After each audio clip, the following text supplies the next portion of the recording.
I built this entire dual PC streaming system myself, and in this video I'm going to show you exactly how I did it.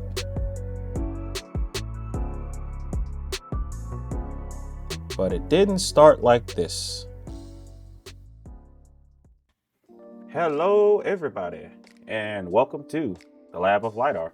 So today it's finally time for me to show off my dual PC streaming setup. I've been waiting to get to this one for a while, but I've been real busy as of late, and a lot of you know this stuff isn't cheap. So why go with a dual PC setup? Well, here's the thing. I recently started my second channel, which will have all of my gaming content on it, and I wanted to share my experiences on that channel. So I figured I'd stream. That plan was going great, especially considering the fact that I have a pretty unique aesthetic. Up until I realized my main PC couldn't handle streaming in the slightest. When I tried to start, I had terrible encoding issues. Everything was lagging, and my PC was being pushed to the max. Even though the game looked fine on my end, it looked absolutely terrible on my viewers' end, and I couldn't figure out why. Well, come to find out, a mid-range PC doesn't really like it when you're playing games in 1080p, running Discord, playing music, running OBS with high-quality overlays, and recording all at the same time. Even after I dialed back some of the features, I still had issues. So I asked myself, how do I fix this problem? Of course, I went to Google, and it turns out I just didn't have enough power. Now, there were two ways I could fix this. Option one, upgrade my main PC. The only problem, I just built this PC a couple of years ago, and I really didn't feel like spending a bunch of money again. Back when I built this PC, it was on AM4 hardware, which is now last gen for AMD. So in order to upgrade my setup, I'd have to buy a better GPU, upgrade my motherboard, upgrade the CPU to master GPU, and buy new RAM sticks. At that point, I might as well just build another PC. But let's be real, it's 2026 out here. I ain't got that kind of money. So what's another option? That's where I realized dual PC streaming could help. A lot of people like to rag on the idea, say it's overkill or pointless, but it can actually be a cheaper way to do what you need without overhauling your whole system. And you may be asking, why don't you just wait and save up? Listen, I've got a vision. When I see it up here, I've got to try to bring it to life out here. Waiting isn't an option. And besides, I saw it from another angle. If I have a second PC dedicated only to streaming tasks, then I can let my main PC focus entirely on my game, which means I can run max settings. Everything that PC was designed to handle without sacrificing performance just for the stream. Even after I upgrade, I'll still get the full benefit of that system's power because there's no reallocation for encoding, audio routing, overlays, none of that. And there's another hidden benefit. As you can see, LiDAR is clearly anonymous. This setup actually helps maintain that. All of my streaming tasks run through the SPC, my streaming PC, and all of my games run through the GPC, my gaming PC, also known as my main PC. All you guys see is what's coming from the GPC. Everything on the SPC, incognito. That means I can keep all of my private stuff safe over here on the SPC and only show what's necessary on the stream. Even if you're not anonymous like me, it's still nice to know that if your stream ever got hacked, they don't have access to any of your important files, messages, passwords, none of it. It keeps your stream safe, and it keeps the lab safe. And actually, there was another benefit I didn't expect. So I was streaming Dune Awakening when it first dropped. It was a little rough on optimization, and every time I left the starting area, my PC crashed. When my GPC crashed, my stream stayed live, because my SPC was still running OBS, the audio, and the overlays. I was even able to talk to chat while I rebooted. Shout out to the lab. You guys are real ones. I appreciate the support. So yeah, dual PC streaming, helps for crash recovery, helps for stream recording, helps with network optimization, makes your whole workflow modular. So yes, streaming PCs are absolutely worth it in 2026. And in a lot of cases, they're actually cheaper than upgrading your whole rig. And don't let these YouTubers tell you otherwise. Everyone has different needs. Always do what's best for you. And for me, this was a beautiful decision. And now that you understand the reasoning, let me show you the specs of my gaming rig.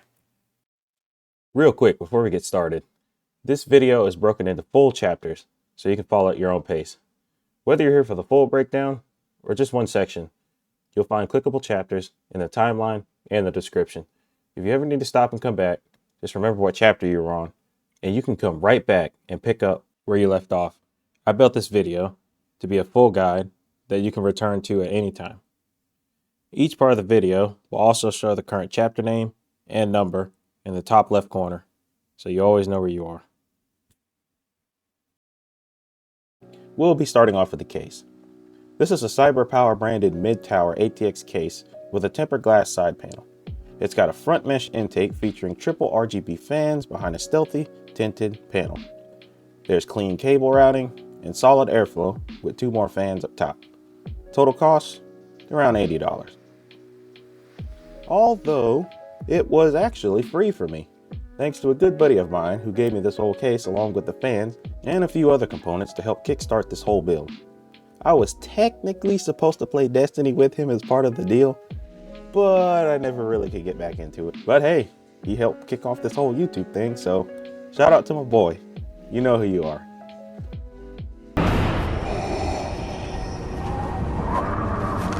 You agreed to stay away! I lied, as I have from the very beginning. Sitting in the socket, we've got a Ryzen 5 5600, a solid 6-core 12-thread CPU that's been holding it down for my gaming setup. Now at the time, I was still pretty new to buying PC parts. I knew I wanted to build my own, but it was a little overwhelming with all the specs, model numbers, and which chip is better by 5% arguments. Honestly, I don't want to get bogged down by the details, so I just picked something that had good reviews and matched my motherboard. But if I had known about the 5600X, I probably would have gone for that one instead. It's basically the same CPU, just with slightly higher clocks and better out-of-the-box performance.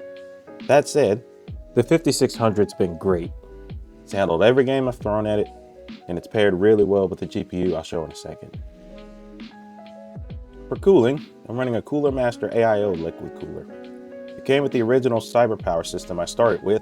I'm not 100% sure what specific model it is, but it's one of Cooler Master's standard ARGB lit pump units, and it's kept my temp stable, even with long recording and gaming sessions. The RGB on it fits the whole aesthetic too, so I've never felt the need to upgrade it. Now let's talk about the GPU. I'm running the Radeon RX 6650 XT. I wasn't afraid to try AMD, even though a lot of people stick with NVIDIA by default. At the time, I was comparing it to something like a 3060, which is pretty similar spec-wise. However, that price was different. The 3060 was going for way more, and for me the price to performance ratio just made way more sense with the 6650 XT. And honestly, going forward, I'll probably stay AMD for my gaming rig, just because it stretches your dollar further and gives you solid performance across the board. And I'll keep my streaming PC on NVIDIA, so I can take advantage of things like NVENC for recording, editing, and any CUDA accelerated software I use over there. Quick note on the power supply, just to be transparent, I don't actually know the exact brand or model of this PSU. It's the one I got from a friend, but I could go over the specs with you. It's an 850 watt, 800 plus gold power supply, and it does have RGB. It's pretty much overkill for this build, but it ended up working out really good. I'm nowhere near stressing it. Everything's been pretty stable, and I've got headroom for future gaming PC upgrades without needing to replace it. But if you're building something similar to my PC, you could pretty much get away with a good 650 watt power supply without any issues. If you want extra headroom or plan to upgrade GPUs later, 750 watts is the sweet spot. Anything above that, like this 850 watt, is more than you need right now, but it does give you flexibility down the road. I'm not complaining. Next up is the motherboard. holding everything together. I'm using the Asus TUF Gaming B550 Plus Wi-Fi 2. The built-in Wi-Fi 6 and Bluetooth support were a big deal too, especially since this whole system's running wirelessly with no Ethernet cables in sight. It's an AM4 board, so it supports a wide range of Ryzen CPUs, and gave me enough I/O and M.2 slots to keep things clear and upgradable later. For RAM, I've got 32 gigabytes of silicon power, RGB DDR4. Even now, it runs stable, looks good in the case, and I've had zero performance issues, even while streaming, recording, multitasking, everything at once. Don't let the price fool you. This brand is underrated. For storage, I've got two SSDs, both from Silicon Power as well. My 1TB NVMe is the boot drive and main app storage, and I've got 2 TB for general storage, games, projects, backups, whatever I need. Again, I've mainly picked these for the price at first, but they've held up really well, even under consistent recording loads and heavy game installs. So if you're trying to stretch your budget, but you still want fast and reliable storage, don't sleep on Silicon Power. For monitors, I'm just running 2 basic 1080p displays, nothing too crazy here. One of them I actually bought a while back for an old project I never finished, and the other one was a gift from my mom that eventually ended up on my desk. They're both in that $200-ish range, and from what I'm doing, streaming, gaming, editing, they've held up just fine. For peripherals, I started off with the Red Dragon S101 combo. The keyboard has RGB lighting, decent feel for membrane switches, and a clean design. The mouse's adjustable DPI and extra side buttons were nice to have, especially for gaming and quick streaming controls. Over 2 years later, and this thing is still going strong. Next up is my audio output setup. For my main speakers, I'm using the Mica RB42 reference bookshelf speakers, paired with a Fosi Audio Bluetooth 20 amp stereo amplifier. I originally bought them for another room, but once I paired them with this Fosi amp and actually listened, oh, I knew they were staying right here. And what's great about this amp is that it connects via Bluetooth to my streaming PC, so it doesn't take up any ports and the cable management stays clean. I can also tweak the bass, treble, and volume directly from the amp with the front knobs. Super easy access. It gives me a legit full range stereo experience for both editing and stream monitoring, especially when I'm playing music like jazz or lo-fi in the background. It just hits.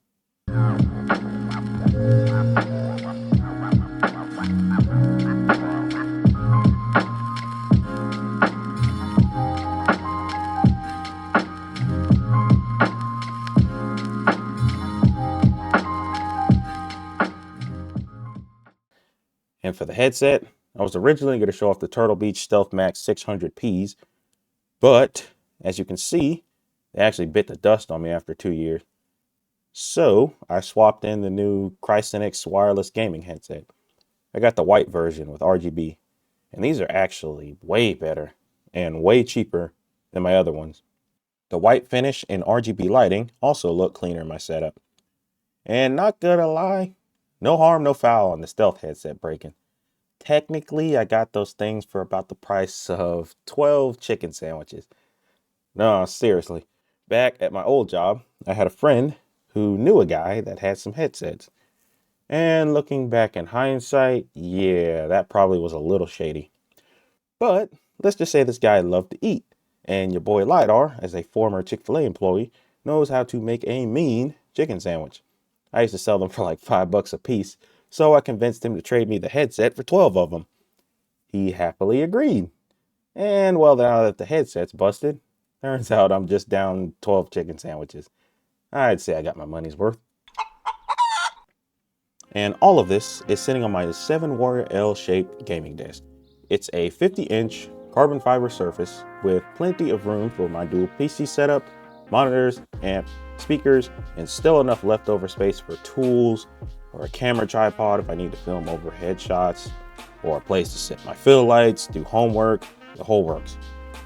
The desk also came with built-in RGB. The angle L shape gives me enough separation between the GPC and SPC sides, which helps me stay organized during streams, and just in general.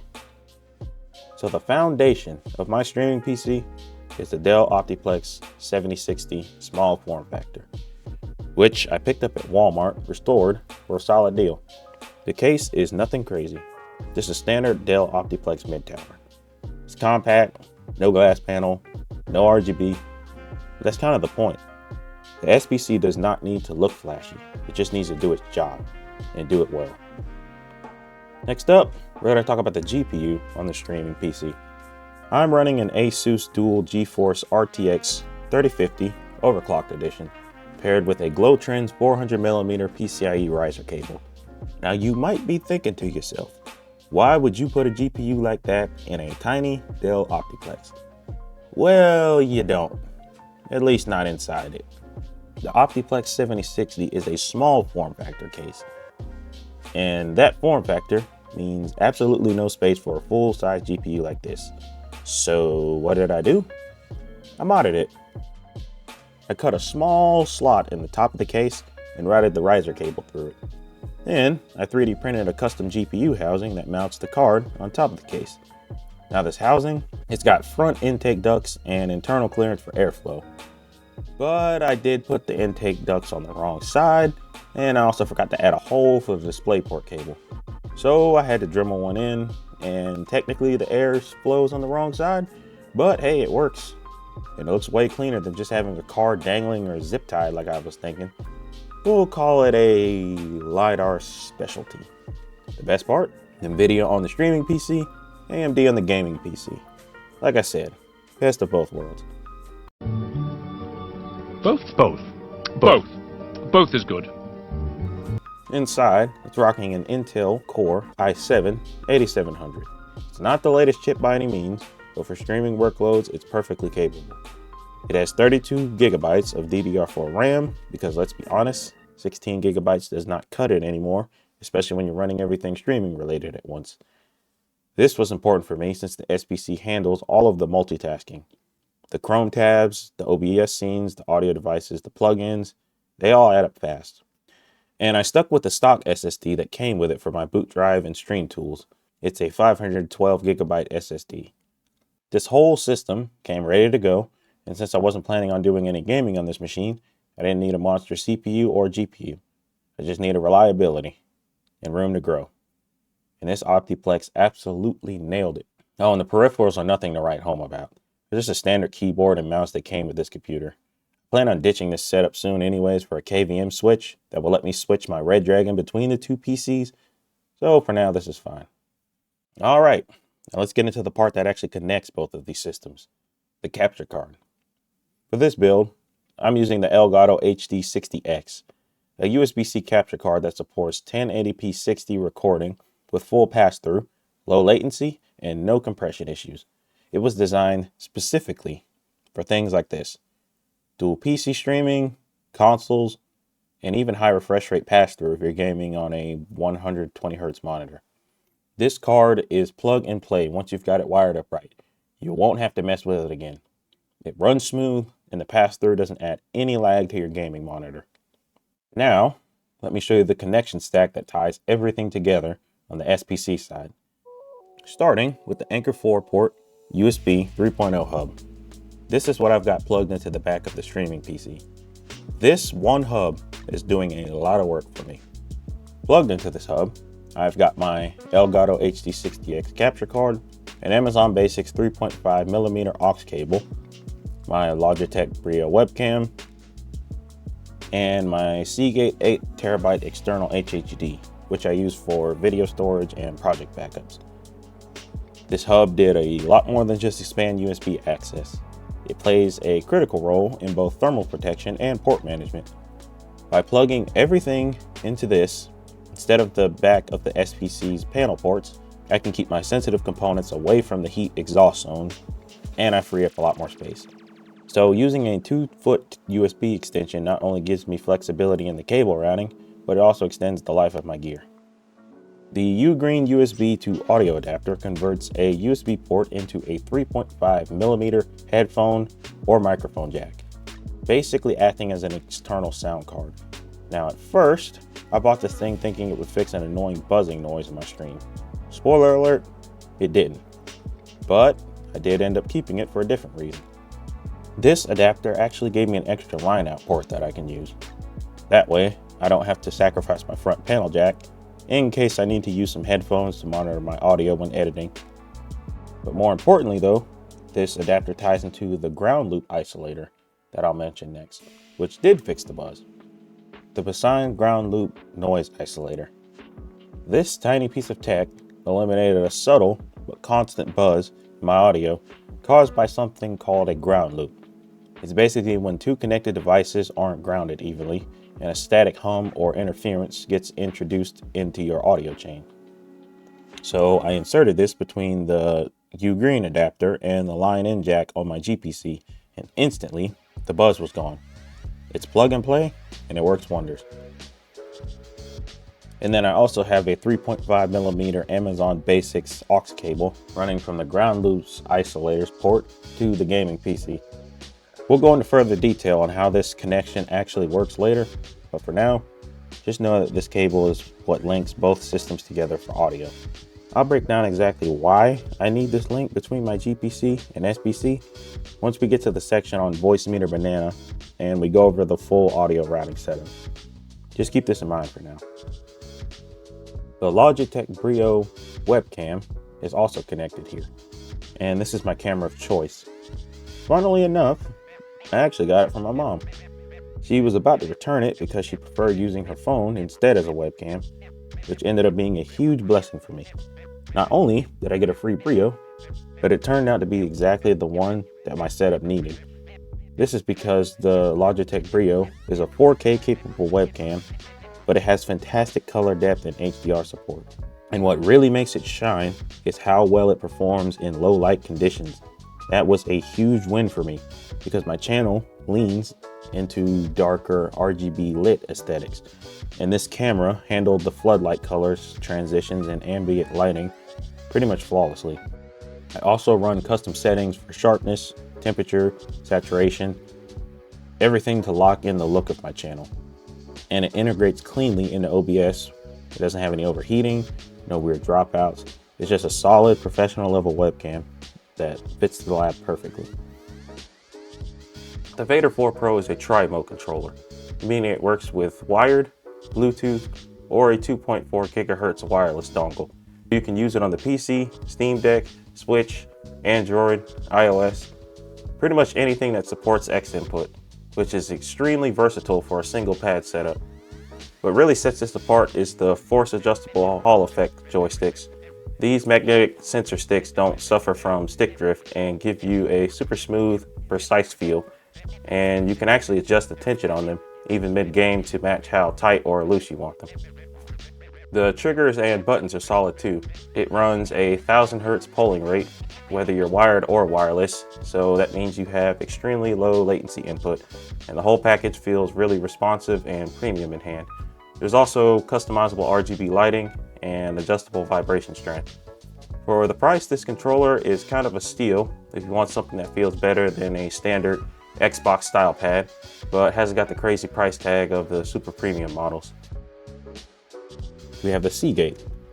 It is an 8 terabyte external hard drive, and this drive acts as my cold storage tank for everything I stream and all of my content related stuff. I offload the full resolution stream recordings, OBS backups, my branding assets, old project files, and raw gameplay captures I might use later. Because I'm working with two PCs, I don't want to overload my internal drives, especially on the SPC. I don't have much room to work with the drive that came with the computer. So having dedicated archive space that plugs in reliably and transfers fast over USB 3.0 makes my whole workflow clean and expandable. On top of that, upgrading to this faster external drive actually fixed the recording hangups I was having in OBS, which is what I said earlier when I said that there was one small problem. The old drive couldn't keep up with the write speeds required for high quality multi-track video, and it would cause OBS to fail to stop the recordings cleanly.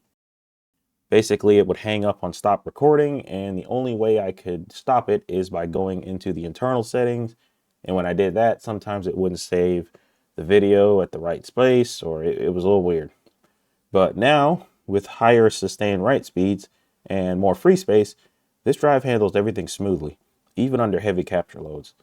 It's a subtle upgrade that made a massive difference in stability and confidence during long recording sessions. And actually, I almost forgot to mention the star of this show, my DJI Wireless Mic. For my audio setup, I'm running the original DJI Wireless Mic, and I am not exaggerating when I say that this mic has legitimately changed my YouTube and streaming career for the better. When I first picked it up, I wasn't deep into audio gear at all. I wasn't thinking about frequency curves or bit depths or any of that technical jargon stuff. I just needed something wireless and something that wouldn't give me problems every time I hit go live. And somehow, this little mic ended up being one of the best decisions I ever made for my entire brand. Basically, everything you need for studio level voice clarity in a tiny package. The wireless range goes up to 250 meters, which is overkill for my streaming room, but it shows how stable it is. The battery life is around 5.5 hours on a charge, and it uses back up pretty quick. Plus, it has automatic onboard backup recording, which is like an insurance policy for creators. But honestly, the specs aren't even the reason why I love this thing. What changed everything for me was how portable it is. I can clip it on in the lab while I'm recording my different videos, such as this dual PC streaming setup, and then walk outside and start filming a completely different project. No wires, no restarting my setup, no headaches. I've used it while building robots, cutting wood, setting up lights, recording studio B-roll, and the audio stays clean the whole time. That freedom to move around and record anywhere, that's what leveled up my content. That's what helped me stay consistent and professional across all my videos.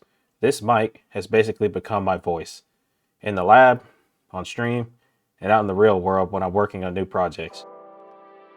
So that's everything. But this is just my current setup. I'm actually planning to build a full network attached storage system soon.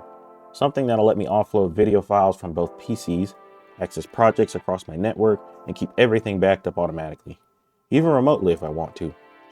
So if you're trying to scale your editing, backups, or just want a central storage brain for your creative workflow, make sure to subscribe.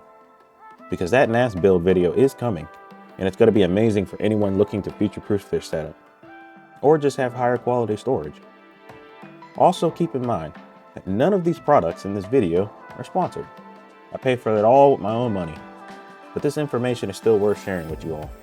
So I only ask, if you're enjoying the video so far, and you've already picked up something useful, that you either leave a like or you should subscribe to my channel to let me know this kind of deep dive content helps. It seriously supports the channel, and it tells me I should keep going this route.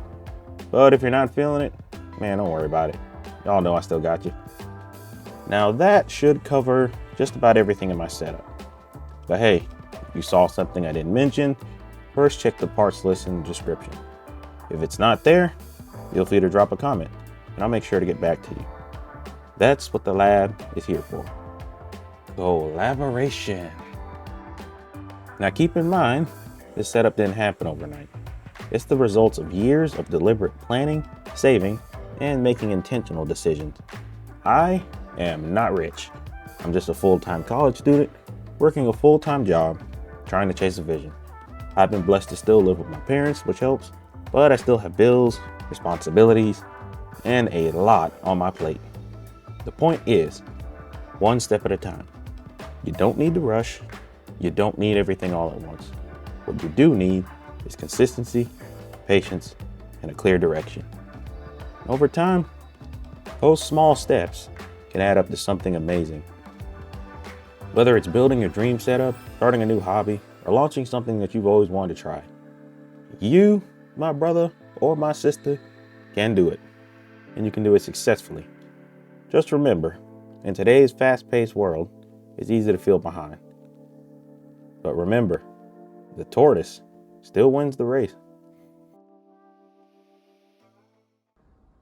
And I guess I'll go ahead and show you all the setup in all its messed up glory, because this is the before. So, you know what I'm saying? We kind of got it messed up. We got the GPC right here. Got our little lights in the corner. Go ahead and cut this bad boy on. Got my game controller. My PCs. Also, can't forget about the old throw carpet I had to put down because I don't freaking have a floor, and all of this is pre-floor stuff. You can see it's been ripping up, and I got freaking concrete on the floor under there. I mean, I know it's a little dark, but that is concrete, ladies and gentlemen. There is no freaking floor here, so I just threw some rugs down, get this thing started. Well, lab, we had to take a quick break, and as you can see, I am freaking ripping out the floor. It's a new year, you know what I'm saying? I technically never had, my floor did. I just had this sponge stuff down. We just moved in not too long ago. We never had got around to putting carpet in, but I decided to go with wood floor. So, you know, I figured while I make this video, I might as well upgrade my living situation, you know. New year, first big video. Might as well try to improve it, make sure that the end result of not only the video, but my space is pretty darn good. So, just a progress update. And this is way harder than it looks, but it's getting done. Oh my goodness. I need to just go in, please go in. Looks like we're getting there. Don't have much farther to go. Pretty good. Got all the way up to my computer. So, making pretty good progress. Should be done by tomorrow. Yes, sir. Got that thing done. Looking pretty good. Now I just got to pull all my stuff back. Pretty much empty, but the floor is done. So we can get this video going. Just got to clean up these little white spots. Ain't nothing but stickers. First I thought it was paint, but kind of you can get it off. But we are done with the floor. So let the build continue. All right, so we're pretty much going to be starting with a blank canvas, completely from scratch. I've taken pretty much everything apart. I'm going to have a couple of things, like, for example, my mouse pad and my ceiling lights and stuff, but everything is going to be starting over from scratch, and we are going to be doing some cable management with this kit I bought. I don't really know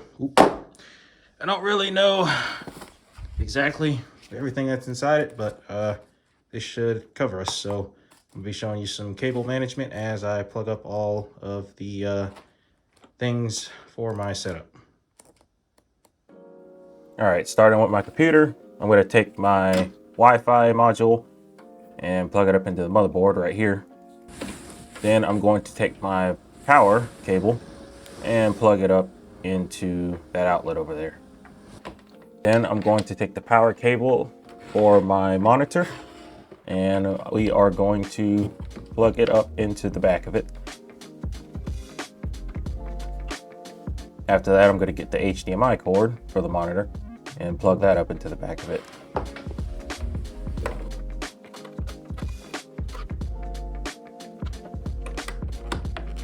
And then I'm going to set all of the cables behind the desk to get ready for routing.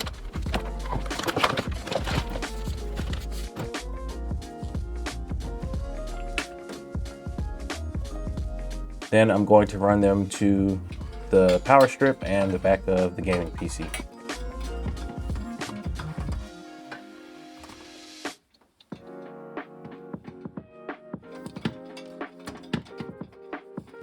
Plug my monitor up to the power strip.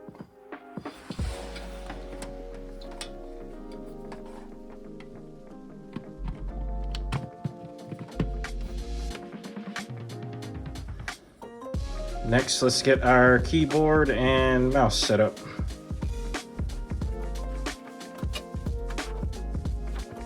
We're going to run our keyboard and mouse behind the desk and run it all the way to the gaming PC.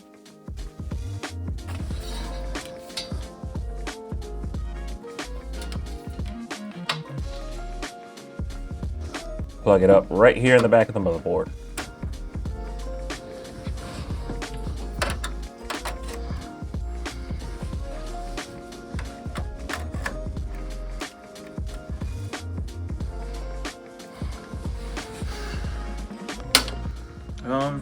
And before we plug this part up, I actually realized I plugged the wrong HDMI cord into my monitor over there. You actually want to plug the one that came with the HD60X Elgato capture card, because this one is rated for high speed, and it allows it to where if I have a 1080p monitor, so it doesn't really matter, but if I had a 1440p monitor with a high refresh rate monitor or 4K or anything, then you would get no latency.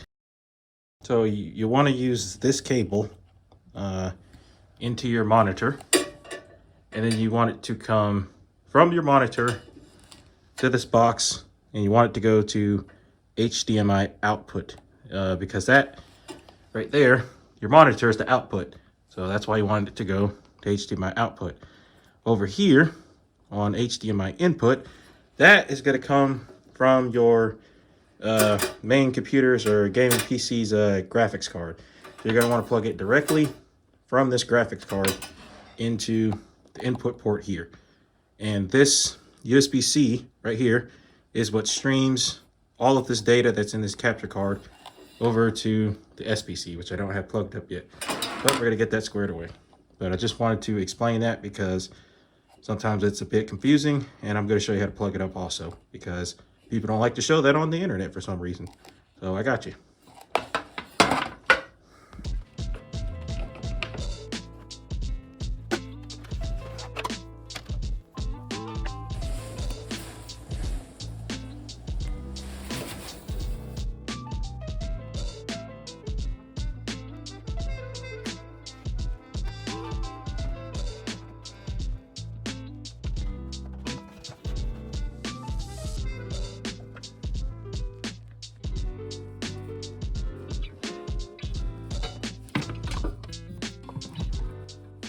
Monitor to HDMI out.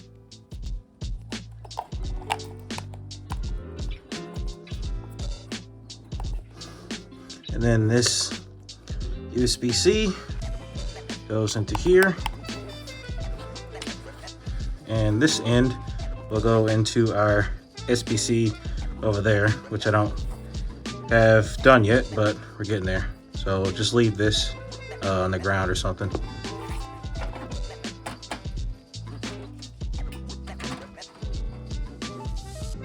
Gaming PC to Elgato.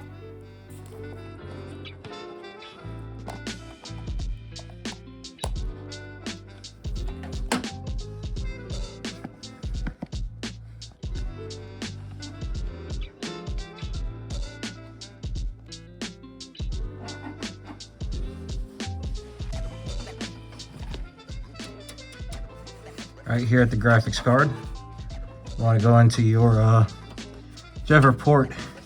You have 4 ports, so this is HDMI, so I'm going to plug it into the HDMI port and not a display port.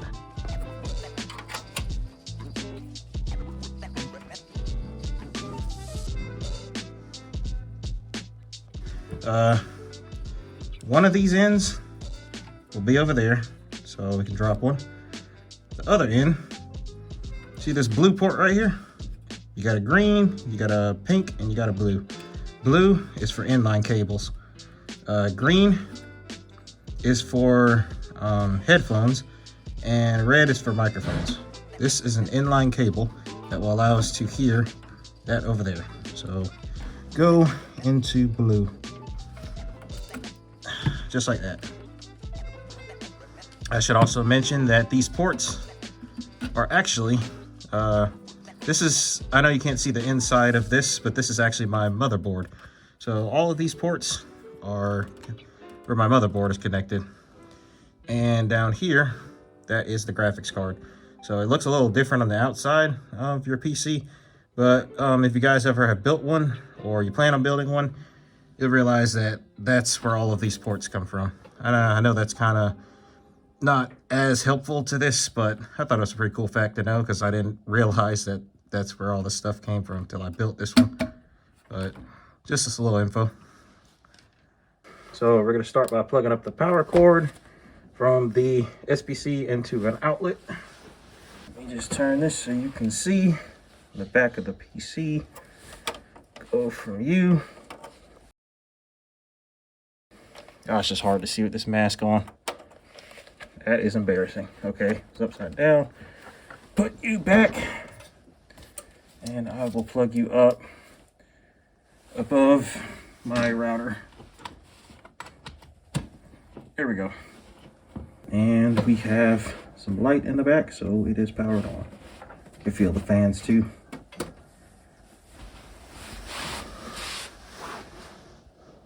All right, then I had to plug up a light because it's hard to see it up under here.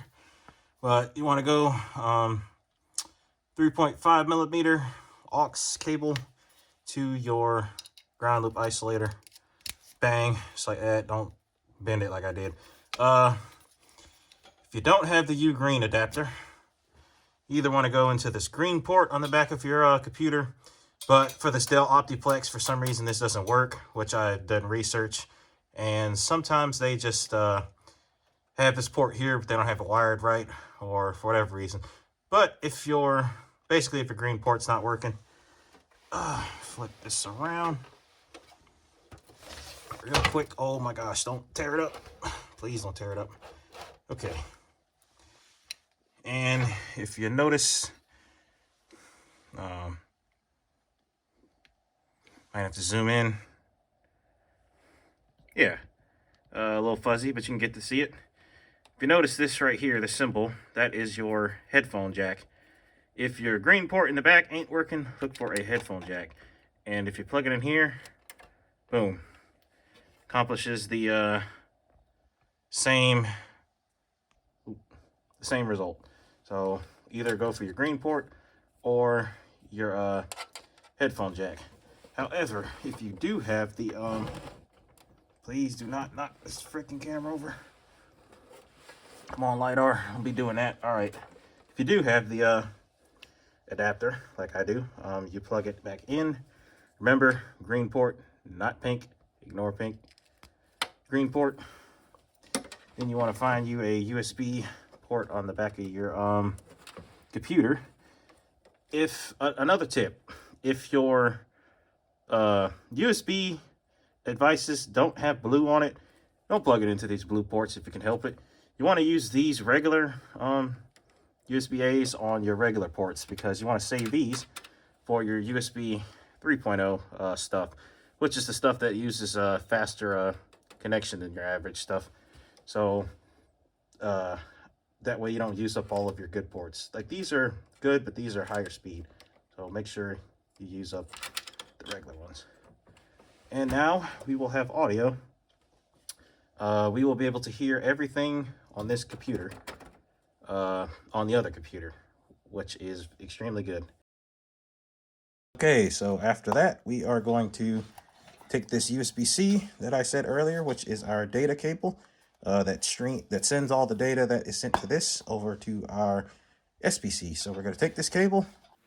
All right, time to show another mistake I made. For you attentive ones who may have noticed that this USB-C cable that I plugged up into the Elgato is not the one that came with your Elgato capture card kit, you are correct. I plugged up the wrong USB-C into this Elgato. I actually ended up plugging up the one that came with my game controller and was only supposed to be used for sending data across my game controller. That is in no way, shape, or form fast enough for the Elgato, and it's going to cause an error that I'm going to leave in my other issues I ran into section. I'll have a timestamp right here, but I'm also going to explain it over there.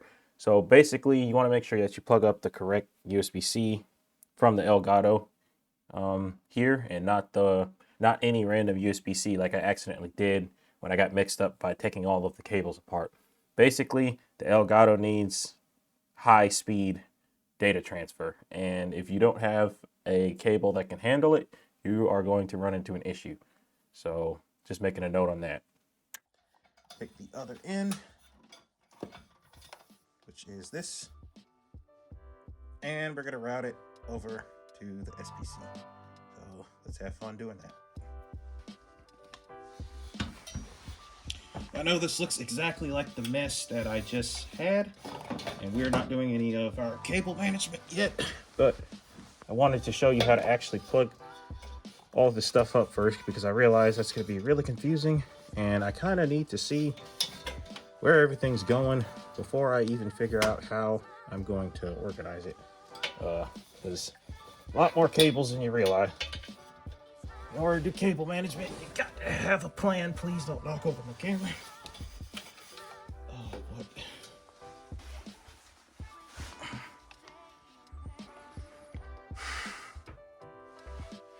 All right, and here we are again, back with our capture card. Plug up, USB-A plug up for our streaming PC. And remember what I said about, let me just, yeah, make that go down. Remember what I said earlier about saving your USB 3.0 ports for devices like this. The other device was not blue on the plastic. The blue plastic means that this is a USB 3.0 device, which means it needs higher data transfer speeds, especially this device. Some of them you can kind of get away with just a regular port. This one, please put it into one of these, because this is your data. This is the streaming data you're getting from your GPC. So you want that to be where it belongs. This needs to be in the high speed slot. So I have 4 blue ones. I have 1 more regular one left. We're gonna plug it into one of these blue ones. Like I said, always look for the blue plastic. That's how you know it. Bam, there we go. Now you got your capture card up. You'll be able to see everything off of your main PC or GPC on this bad boy right here. Alrighty, so next up, we're gonna focus on getting this second monitor plugged back up. And we're gonna hook everything up to down here and our other accessories to the SPC if need be. Go ahead and do our power cable.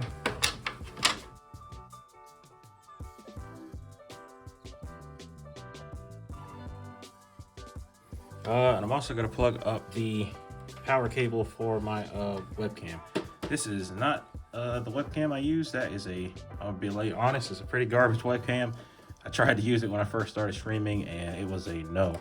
But it's still good as a backup, so I'm going to go ahead and plug up this power cable for it, so that way you can get power to it.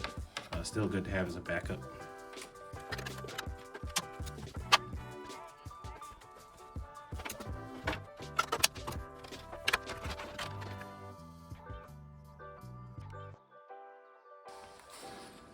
This is a regular port for power source, so pretty sure that's why I had one of these. I was using one of these for. And we go ahead and plug up our monitor power right here, and we'll plug that up on this power strip slot.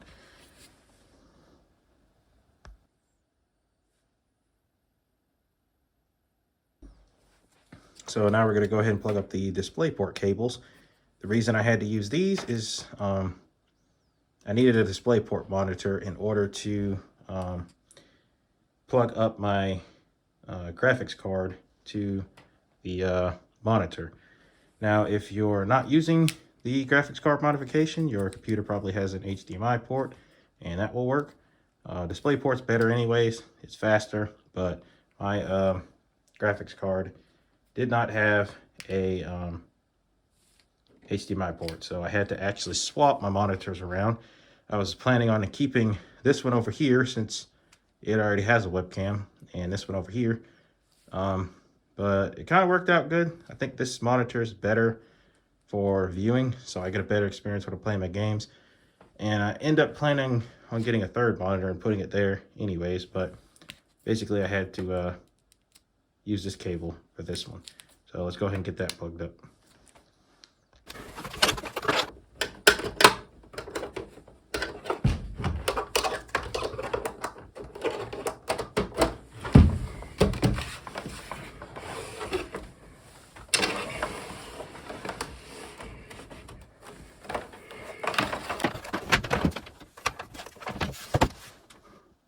then once you got your other end of your DisplayPort cable, you just want to go to either your graphics card or the DisplayPort cables on your computer, depending on if you have the graphics card or if you don't. But because I do, I'm going to utilize it and go on ahead and plug it up.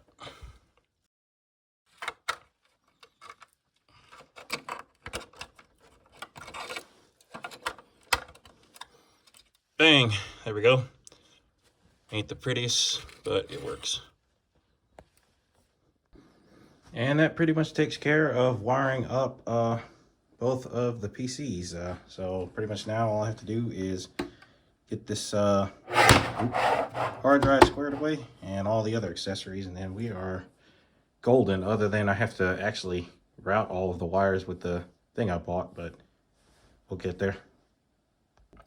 So previously I had it sitting right here by my streaming PC monitor, and if you take a look at the back, there's two ports. There is a power and data. I'm pretty sure this is a data port for all of the data, but I know this is the power. Either way, you want to put this little wonky looking one in here. Yeah, this is definitely data, because yeah, this goes into your streaming PC into the USB 3.0 port. So fit this wonky one in the back like so, and plug this end up into your streaming PC, and then you have the power brick along with this kink out of this wire, along with the end for power. So plug this in here. This goes into a outlet, so you can get power to your hard drive. And it sits like so, with the cables running in the back.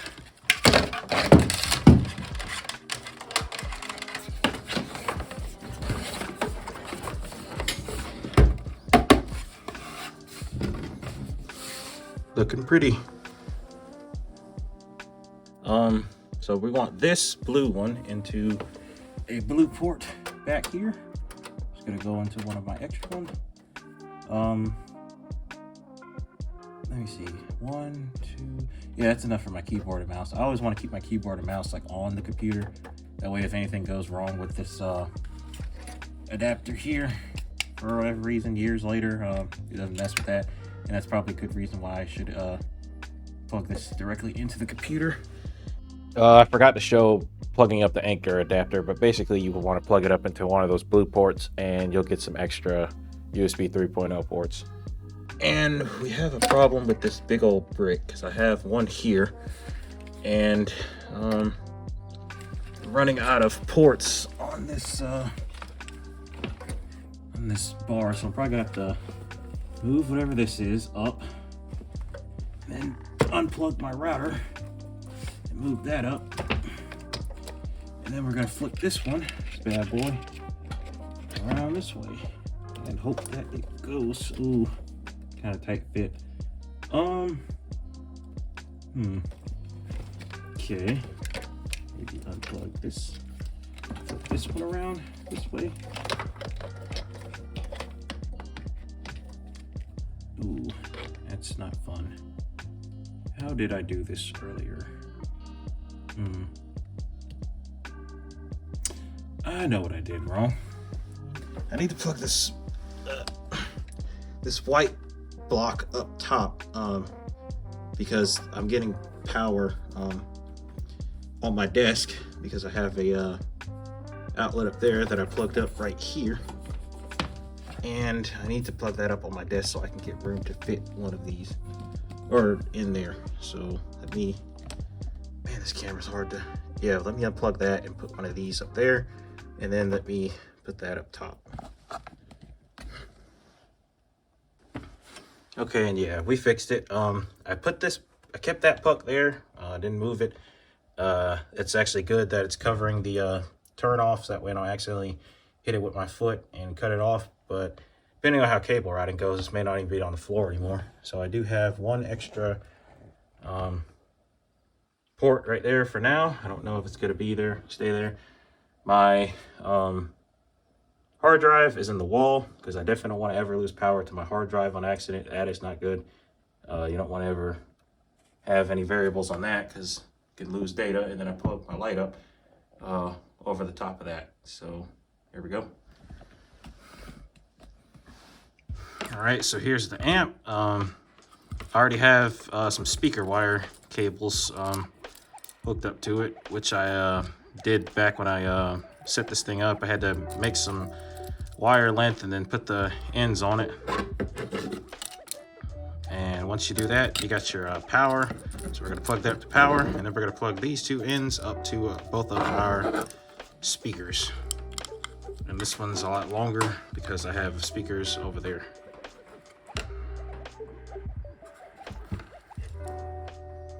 All right, we got our power to our amp ready, and we've got our amp in place along with the plugs for the both of the amps. So we are ready.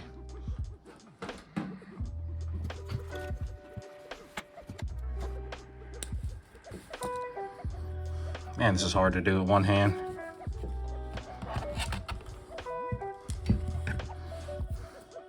Power.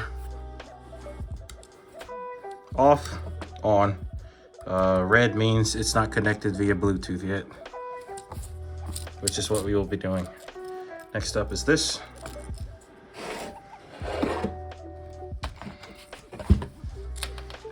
Right here. You want to put one in here, and twist it down to tighten. I would do it. Let me see if I can do it with one hand.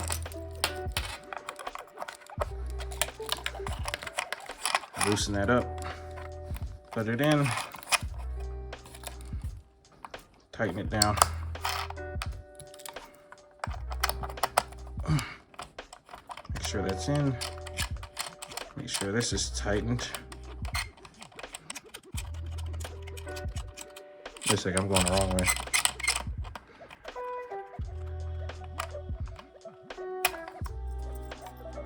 Yeah, those should be tight. These should be tight.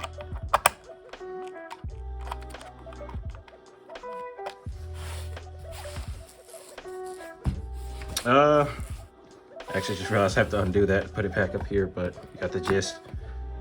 I should also mention, however you wired it up, make sure your red goes to your red and your black and white goes to your black. Once it focuses, yeah, black, red. All right, so I started off my cable management with this mouse pad. Yeah, I went ahead and bundled these up. I'm gonna cut this zip tie. Just didn't want to cut it yet. Didn't want to forget to, or in case I needed to, just didn't cut it. Some wall things isn't the big. I've never done cable management before, so first time for everything. Kind of on the wall there, but repaint the wall a little bit. But it's the first thing I did for my mouse pad. All right, so I'm still right here up under the desk, but what I've done is I've run this USB-C this way, got my little holder, and then I've run that cable, which I need to pull it, make sure it's taut, not too taut. I'll fix that up later. Kind of want to put one here and make it an L, but that's beside the point. I got one here, and then it's dropping. It's coming from this part of the desk and dropping down to the back of the SPC. So kind of got it looking straight.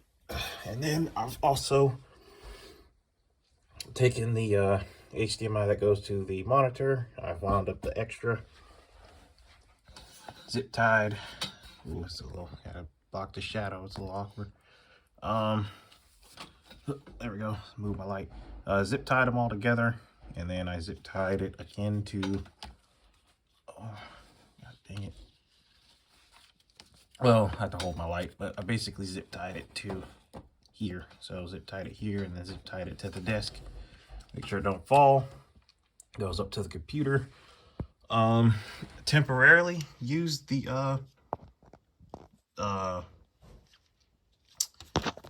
actual, I don't know what you call it, piece of felt that is holding these wires, because I plan on fixing up these wires. But I know this camera is kind of all wonky, but I'm under the desk, but still trying to show you what I got going on. So yeah, I plan on running it down the wall straight and then coming to the computer. And then right here at the computer, I've taken the one for I've taken the puck for the monitor, and I wound up the extra cable, stuck this here. Probably gotta slide it, and I'll probably keep it here. That's not bad, but I might, once I bind all this up and keep it against the wall, it might push back a little. And then I've just kept it plugged up into my outlet. Well, I gotta be honest, this is a little funner than I thought it was. Pretty relaxing, but so far, the only thing extra I've done is, it's starting to get hard to keep up with. I ran this gray cable down, put me a clip there, clip on the end, ran this down, kind of zip tied it up in the corner right there, get that extra out of there. And then I took my mouse and keyboard, zip tied all this stuff together. Still got to add some more to kind of clean it up. And then I added this sheath head up here, zip tied at the top, and then that goes to the keyboard and other stuff. And then I'm about to right now zip tie this what is this, the aux cable to this railing right here, and then run it to the SPC. I mean, it's not the most professional looking. Obviously I'm going to clean this up too, make that look good, but hey, it's getting there. Kind of enjoyable to do as well. All right, so quick cable management update before I start forgetting the stuff I've done. Still under the desk. I zip tied the power strip from off the floor underneath the desk, and then I plugged up the RGB strip lights that come with the desk here, and I plugged up the actual secondary port that comes on the desk for, it's basically another one of these that it's in the top of the desk. I plugged that up here after zip tying all of the excess together, same for here. And then I have also secured this with the anchor, basically the zip tie holder that came with this thing. I just put it here, and then I zip tie it down here, and I'm running it along here, and I plan on running some more cables this way and down to the computer. Alrighty, so we finally have this thing all done and set up. Our PC setup is looking pretty good. I mean, I still gotta clean up a lot of this stuff, but pretty much all the cable routing's done. I mean, it ain't the prettiest of things, but it looks a good bit better than it was. And while it isn't, the most YouTuber-esque looking setup, I figured it's still a good way to show, how you can kind of go about the process. I would genuinely say the best way to go about cable routing is to just kind of figure it out, just get there and start messing with stuff. And like I said, this isn't perfect by any means. This is no way an A+ example of cable routing, but it does help clean up my leg space, and it makes things look a little better, and still a good lesson for you guys. I figured I'd show you because nobody really ever shows this step on YouTube, and I see why. It's kind of just to figure it out as you go and try to make it look as nice as you can. And I guess the more you do it, the better you'll get, which I may end up redoing it one day when I get a little better at this stuff throughout my career. But for now, it works, and I can move on to the next step. So if you did that, good job. We're moving up. let's talk about how I set up all the audio on my gaming PC using Voicemeeter Banana. Weird name, I know, but just give me a second. Now, if you've ever heard of it, I hadn't either at first, it's basically a virtual audio mixer for your PC. Think of it like a software soundboard that lets you control where audio goes, what you hear, what your teammates hear, and what your stream hears, all separately. And in this dual PC streaming setup, this is a lifesaver. Without something like Voicemeeter, your audio options are super limited. Everything just kind of goes to one output and you can't separate your mic from your game or your teammates from your stream, and it gets real messy real fast. So Voicemeeter Banana is what makes separation and control possible. It lets me say, I want this audio to go here, that audio to go there, and this one, I don't want anything at all. Let me help you get set up.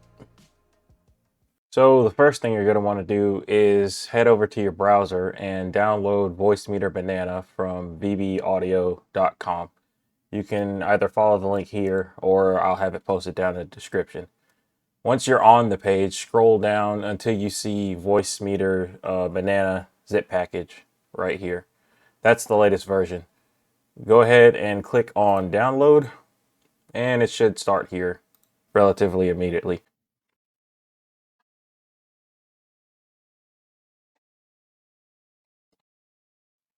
After the file is complete, open the file and you should see it in your downloads. And then what you're going to want to do is click on extract all. And you want to extract it so that way you can get the usable file. It should open. And once the folder is extracted, open Voicemeeter Pro Setup exe file. Then you want to click yes, click install, and it will install. So just let it do its thing.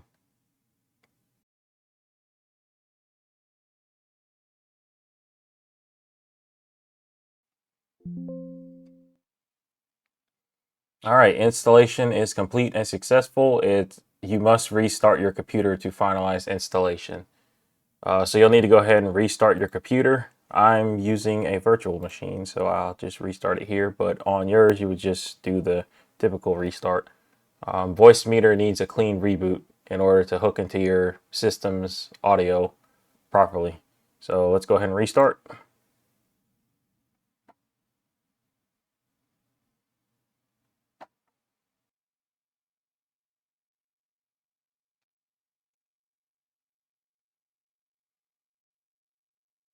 Now after rebooting, let's go to Voicemeeter Banana, and you can just search it in the start menu.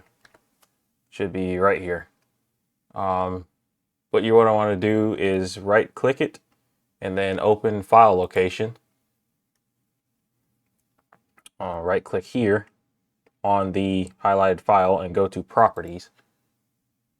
And then click on the compatibility tab and check run this program as an administrator. Mine is already checked, but typically it will be unchecked. You're going to want to make sure that this is clicked.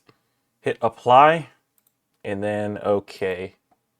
Now every time you open Voicemeeter, it launches with full access, which is exactly what we want. Because this thing needs full system control to route your audio cleanly. If you don't do this, you'll run into problems where your mic doesn't show up or certain devices stop working randomly. So yeah, it's good to just go ahead and knock this out now, and then you don't have to think about it again. So let's go ahead and open it up. Click yes. And here we go. This is Voicemeeter Banana. Yeah, I know. It looks like the control panel to a spaceship. It's kind of scary when you first open it.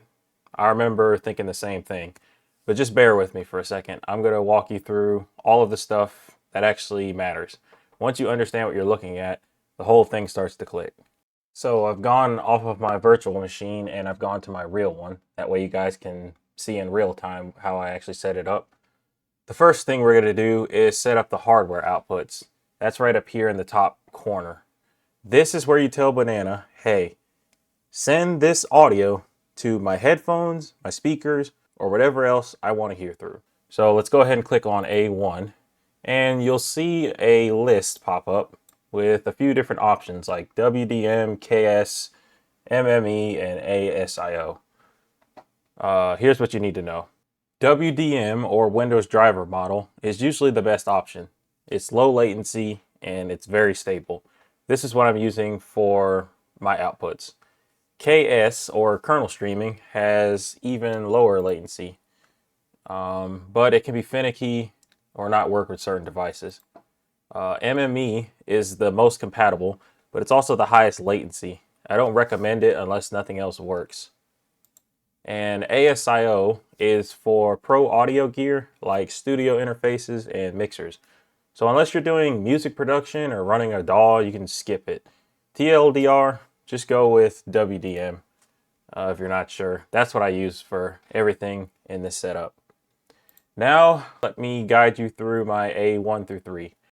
For A1, I'm using my Turtle Beach Stealth Max headphones. This is my main output.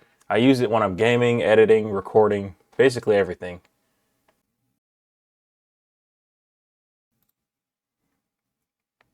You just click on it and it will pop up here and say that your A1 is now your headphones.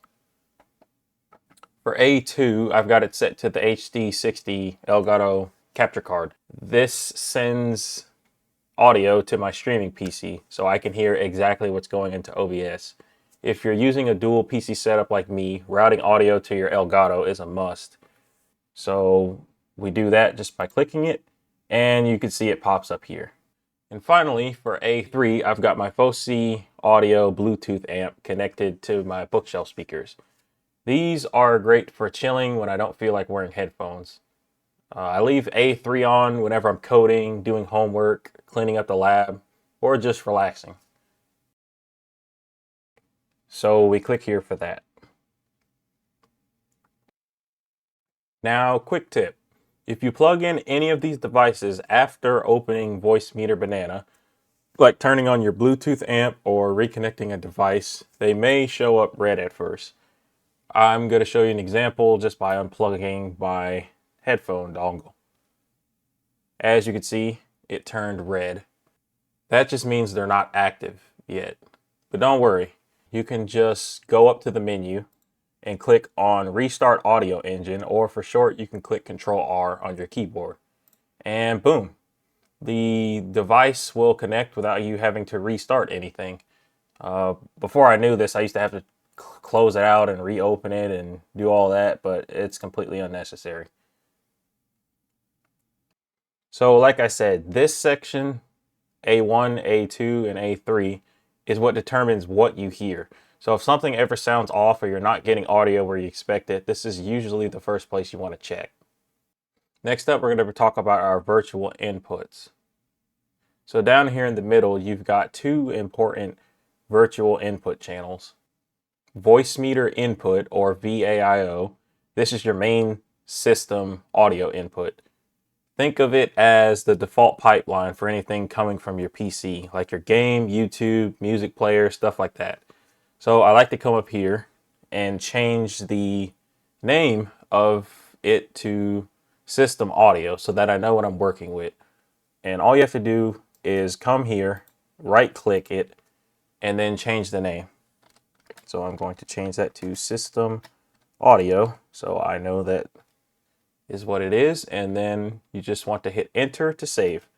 And say, for example, you made a mistake and typed the wrong thing, you could just hit escape, and there you go, right back to its previous state. The Voicemeeter aux is a second stereo input, totally separate from the first. It's perfect for splitting off specific apps like Discord or your music, so you can control them on your own fader. In my setup, I'm actually using both of these inputs.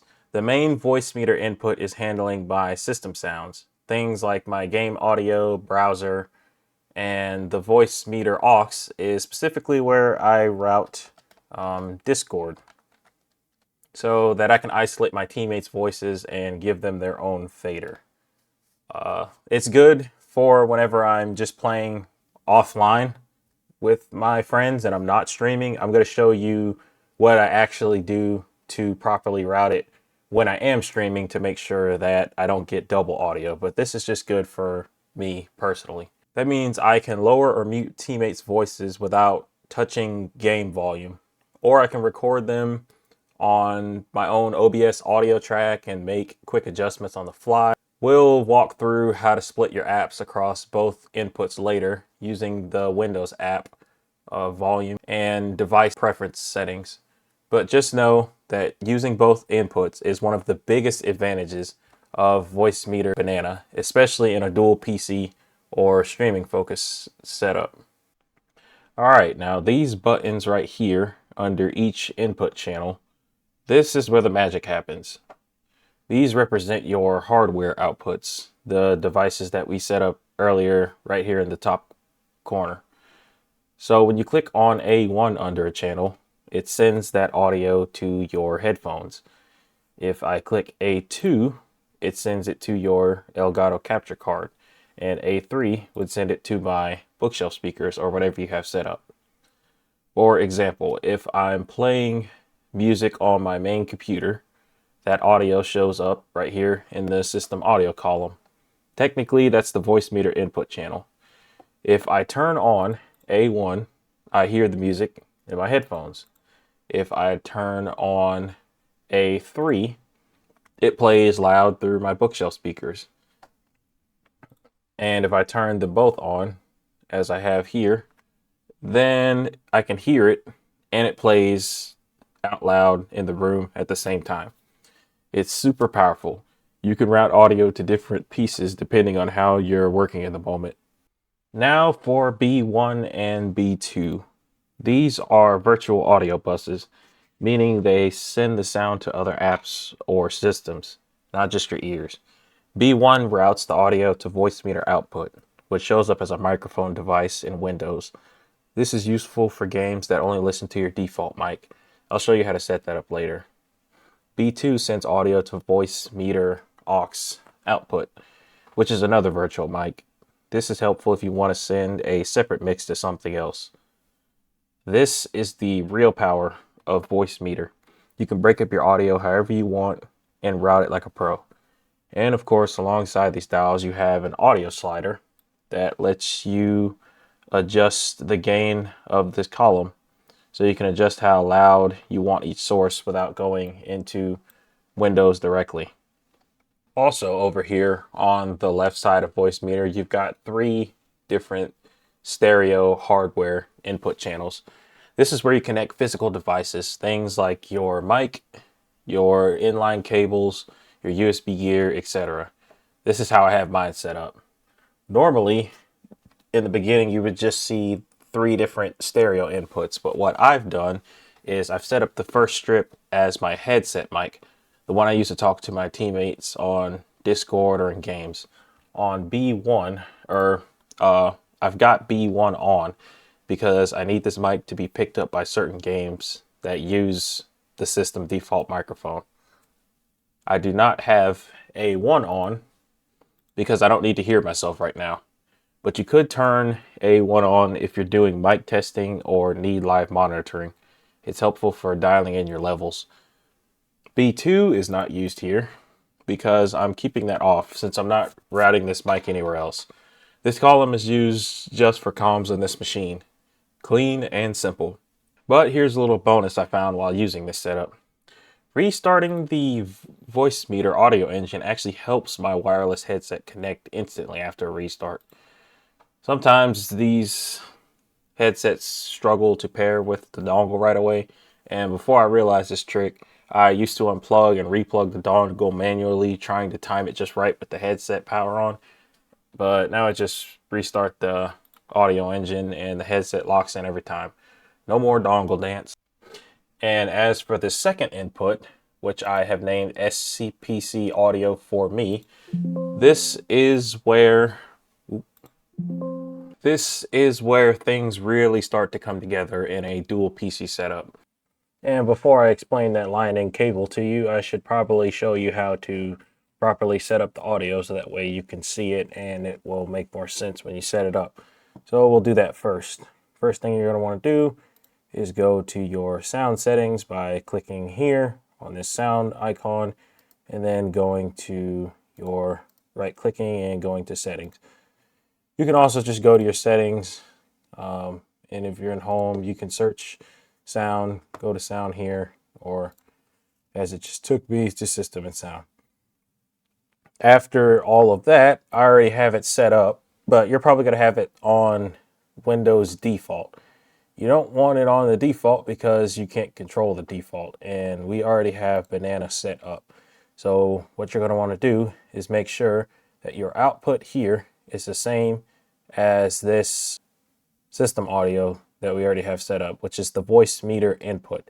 That is the correct name for it. This is the name I created. This is the name that actually Voicemeeter uses. And you're going to want to make sure that that is matching outputs for sound options, and some of them don't work because this is the funnel for Voicemeeter. So basically just make sure that your input is the same here, and you're going to want to click on it, make sure that it's just the default for audio, and if you test it, you should hear a tone and it should work. For your input, you are going to want to make sure that you have that as whatever microphone you're using. And the reason I did it on Voicemeeter B1 headset mic is because we already have that set up here where I clicked and I put my wireless gaming headset mic here. And because B1 is activated, that is where my input will come from. So that way I can adjust the controls of, or the volume controls of my headset, or I can mess with other things in it.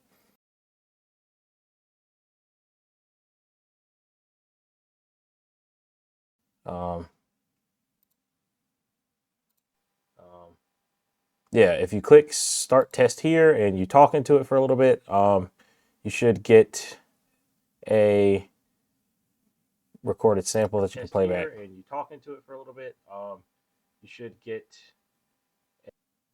There you go. So now we know it's working. So we're good there. Now that I've showed you how to set up the audio in the actual Windows system, this should work. You should be able to go to Voicemeeter Banana and click on this stereo input device, and then you should be able to select line in at rear panel blue. And this is going to be the blue port on the back of your main or your gaming PC, which is going to run to the U-green adapter coming from the back of the streaming PC, as I showed you earlier. And if you don't see this, then it's not picking up that there is something plugged into the port. And I ran into that issue as well. So I'm going to leave a timestamp down below and also in the description leading to my other issues I ran into section. And it will explain how I fixed that, because whenever I was originally doing this, this was not here for me, even though it should be. But if it's not, just go to that section and we can fix this. And once that's fixed, you can select it. I'm not going to remove it because I already have it selected. And then it should work. You can rename it so that way you know what it is. And if I turn on my capture card, this should be, and I start playing music from my other PC, you should see it working now. Now we have it to where you can hear audio coming from the other PC through this channel and the gaming PC through this channel, which in my honest opinion is pretty cool. But now that I have showed you how to route it properly, we can move on with the explanation further.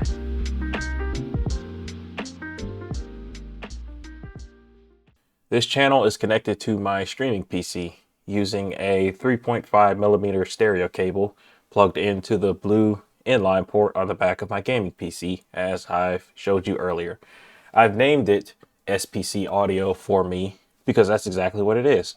It's the audio from my streaming PC routed back into my gaming PC just for me to hear. I normally have A1 on, and that's it. That means the only thing this input is doing is sending my streaming PC audio directly into my headphones on my gaming PC. It's not going to go to the stream, and it's not being recorded. And it's also not being looped back anywhere else. Why is this important? Because it gives me real-time monitoring of both PCs using a single headset. So when I'm streaming, I can hear my game audio from the gaming PC, which is this computer right here. And I can also hear my OBS alerts, my mic feedback, Discord chat, or music coming from the streaming PC. And I can hear it all in one headset. Perfectly balanced. This eliminates the need to wear two headsets or to switch between outputs or guess what your stream is hearing. It's one clean audio monitoring experience, no matter which PC is doing what. We'll test and prove all of this later in the OBS section. Editor me, I just showed you that, but I'm still going to do it later because, like I said, it's pretty cool to see how all the different sources show up on another computer. So I'll still show you. Now here's the thing. Audio from your streaming PC doesn't just magically show up on the gaming PC. The only way for me to get that SPC audio into the GPC is through a physical connection. And that's what the line-in cable is for. Now before I went with the line-in method, I actually tried using VB Audio's virtual cable extension. The idea was to send audio over a network or virtual bus from one PC to another using software only. And on paper, that sounds great. No physical cables, no line-in needed, everything just running virtually in the background. But in practice, a total disaster. The moment I installed the virtual cable extension and tried to route audio from the streaming PC to the gaming PC, I ran into major instability. My system blue screen, hard crashed, and it just wasn't having it. Even after a reboot, I had issues with devices not initializing, Voicemeeter freezing up, and Windows not being able to recover the driver properly. At that point, I just said, you know what? Let's keep it simple. After I used the cable, it worked instantly. I had no crashes, clean audio, and I had full manual control on my end. Combining that with the ground loop isolator, and it became the cleanest, most stable solution for monitoring both PCs in real time. And the ground loop isolator was also necessary because the moment I plugged the line-in cable in, I got this low frequency hum in my headphones. It was especially noticeable during quiet scenes when nothing was playing. That's called a ground loop, and it happens when two PCs connected with audio cables are grounded differently. It causes interference. So to fix that, I added the ground loop isolator. The last hardware input is open right now, but I'm keeping it free just in case I want to plug something else in later. The second mic, music input from a tablet, audio from a console, or anything else I might route into the system. You can rename these channels like I did. Remember just to right click and label it to stay organized as your setup grows. And once you've got everything set up the way you like it, you can just save all of your Voicemeeter settings as an XML file. Just open the top menu in the right corner and click on Save Settings. That way, if you ever install Voicemeeter on another PC or you need to wipe your current setup, you can reload your profile, clicking on Load Settings and selecting the file, and you'll be right back where you left off. No need to rebuild everything from scratch. As you can see, I already saved it, and we can test that theory by loading up the tutorial, which I made a while ago, which has none of my stuff saved. It actually has my old headset here. And if I load in my current one, brief intermission here. You guys are about to see a mistake I made and what happens when you get the double audio issue. But I decided to leave it in so that way you know how to avoid that mistake. Because if you leave this in, this is what your stream's going to hear. And you don't want people to be hearing this on the regular. So, yeah. Boom, there you go. So now you can take this with you on the road if you put it on a USB stick or any other portable drive, and you always have your settings. These are all of the settings I personally use, so this is all I'll be showing for now. But if you ever want a more in-depth tutorial, just let me know. I'm always down to learn alongside you, so we can all level up together. At this point, you've got your hardware inputs, outputs, and even a line in coming from your second PC, all working together. That's a complex audio loop most people never bother to figure out, and you just followed it step by step. Respect.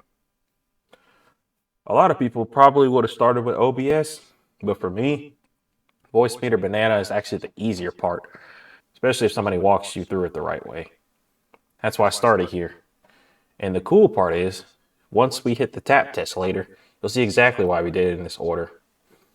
In the next section, I'll show you how to route individual apps like Discord into specific Voicemeeter inputs. Now, definitely go back and listen to what I said because that was important information, but I just wanted to explain to you why I'm getting the double audio right now. As you can see, I have A2 on here, and I also have A2 on here. And remember what I said, whenever you click that dial, it sends whatever the audio is at the top to that output. A2 is the streaming output. So with me having the system audio on, it's sending whatever is being heard on this regular system to the stream. But it's also sending the audio that's hooked up to my Crysenix gaming headset because A2 is on here as well. So that's how I get the double audio. And it's not as annoying right now because this headset mic's audio is a little quiet. But if that was a major microphone that you were using or something else, it would be pretty unbearable. So I'm just explaining that now. But I'm kind of glad it messed up when I rebooted those old settings because that's a good example of how you need to pay attention to what you have on and what you have off whenever you're routing this audio. I should also mention that we're going to actually do the OBS setup in the next section. It makes more sense for me to show you that and then show the Discord, so that way I can explain my two different setups for Discord, because I have a different solution for each setup that I want. So we're going to do OBS, and then we're going to move on to Discord and the other sections. Quick intermission. A lot of people don't know this, but the entire lab of LiDAR runs out in the middle of nowhere, like really rural, the kind of place where internet barely exists. I grew up on legacy satellite internet, and it was rough. I used to play Destiny 1 in middle school, and I'd be teleporting across the map like a glitch. I was getting roasted in chat. I mean, this was just normal life for me. Lag, data caps, praying that nobody opened Netflix. Then in college, I learned about something called Starlink. Back when it was super early and hardly anybody had it. I took the risk, I plugged it in, and instantly, the whole world changed. For the first time, I had real internet. I could stream, upload games, everything, without ruining the entire lobby. And honestly, that alone changed everything for this channel. The reason is simple. Older satellites sit about 22,000 miles above the Earth. Starlink satellites sit a few hundred miles above the Earth. Shorter distance, way less lag, that's it. Space internet, but actually usable. Setting it up wasn't even complicated. You open the box, you put the dish outside, connect the cable, open the Starlink app, and within minutes, you're online. Mine took maybe 15 minutes total.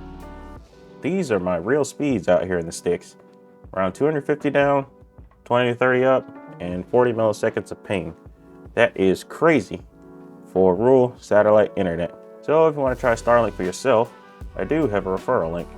If you use it, we both get a whole month completely free, which helps support the channel and lets you try it with no stress.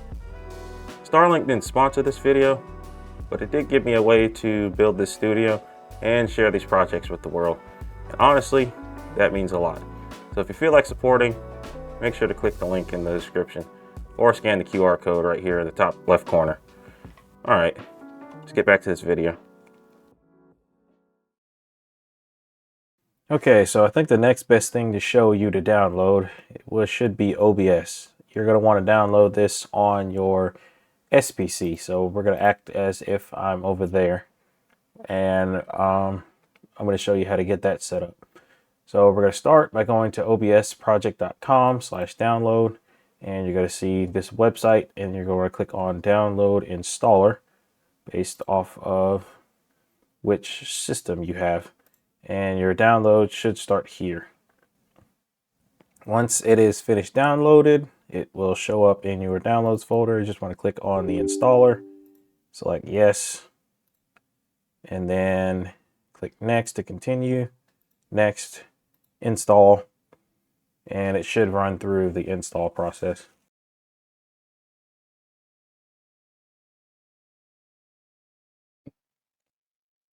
After that, your setup is complete, and you want to hit finish, and that should launch OBS.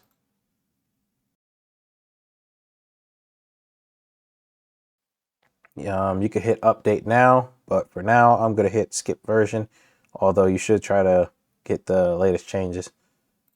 Auto configuration wizard, you can cancel this all simply because of the fact I'm going to walk you through how to set it up. This is just a auto optimization tool, but we don't need that because I'm going to show you exactly the settings you should have for streaming and the ones that I have for recording. So cancel, make it bigger, and here we are. We are officially in OBS. Now I'm running this through a virtual machine because I didn't want to have to uninstall and reinstall it on my real machine. But I'm going to close this down, and I'm going to do this tutorial on my GPC. But you should be doing this on the streaming PC. This is where it's going to be.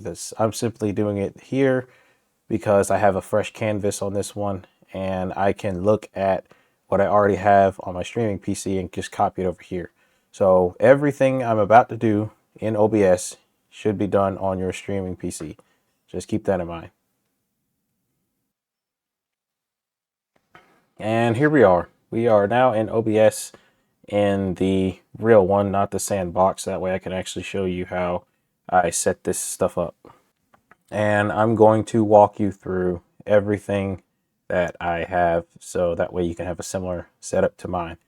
So we're going to start off with these 4 sections, and this is your scenes, your sources, the audio mixer, scene transitions, which we're not going to use much, and controls. Now in the scene, this is where you set up your different screens, such as a starting soon screen, or you want a screen that's showing your gameplay, you want another screen that maybe shows a different window that you have open, or maybe just want it for audio. This is how you set up the different scenes. So we already have a scene here, so there's no need to create a new one. If you wanted to do that, you would click this plus button, and there's your second scene. But we are going to start with this one, and we're going to rename it. You can hit F2, or you can right click, rename, and we're going to call it test scene.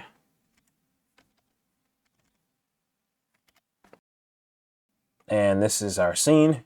Now we're going to add a source, and sources are the different things that you want to either see or hear in the scene.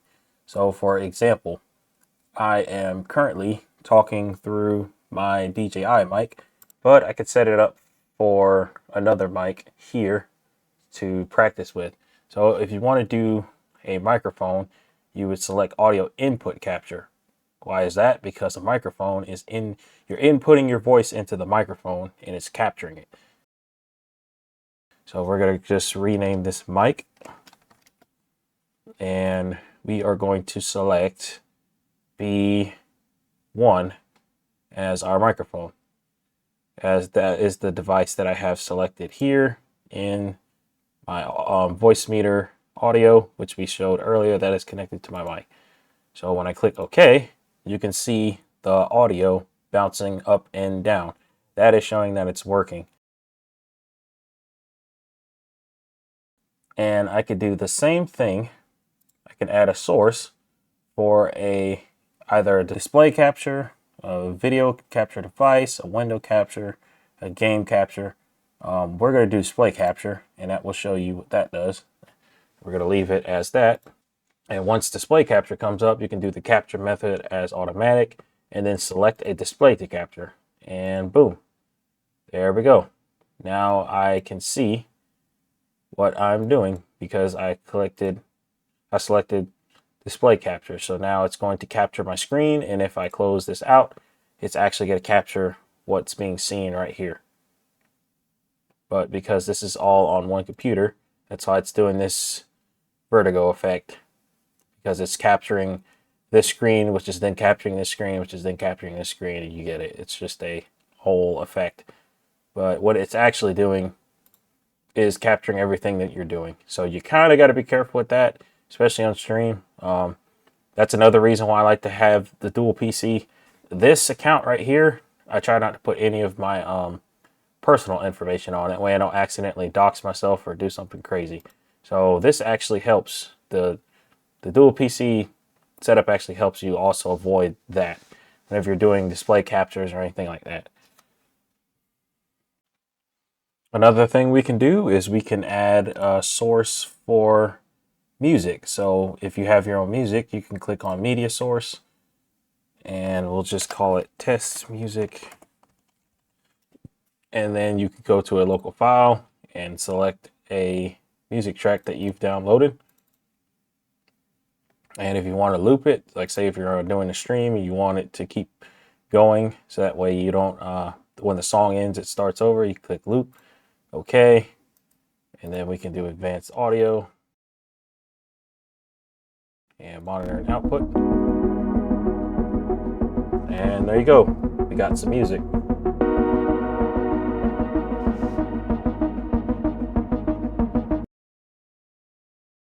If we want to add a webcam, we go to video capture device, and then we can say webcam. And then you can select any webcam that you have. I don't have one on this computer, which is good because I'm not wearing my mask right now. I wouldn't want that.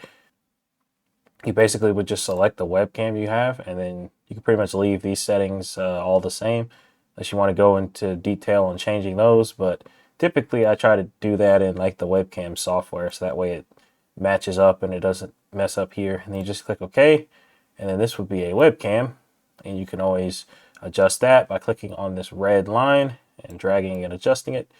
And then boom, you would have your little webcam in the corner, and you would have your display capture or whatever you have capturing your content in the background. Now you may be asking yourself, why am I showing you how to do all of these? Well, for one, to teach you how to build your own, but two, I'm going to show you my exact setup. I have no shame. I'm going to show you exactly what I've done and all of the applications I use to make my stream look pretty cool. And I think you're going to like the end result.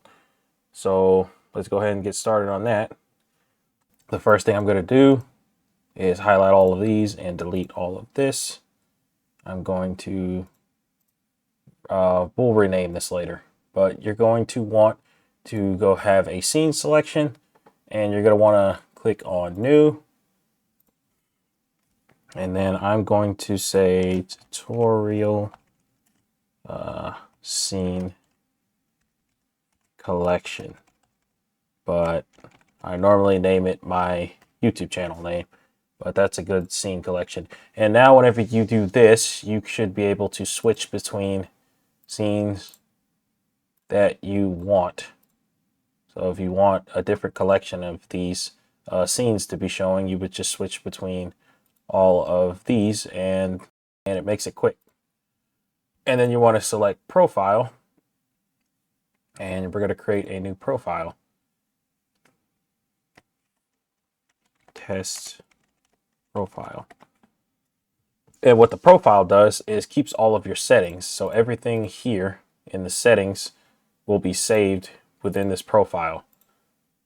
So the scene collection changes the collections of scenes, and the profiles actually changes your settings, and that's important later because we're going to set up a profile for streaming and we're going to set up a profile for recording. But for now, we are going to go ahead and recreate the streaming setup. So what I do for my first scene is I have a starting soon.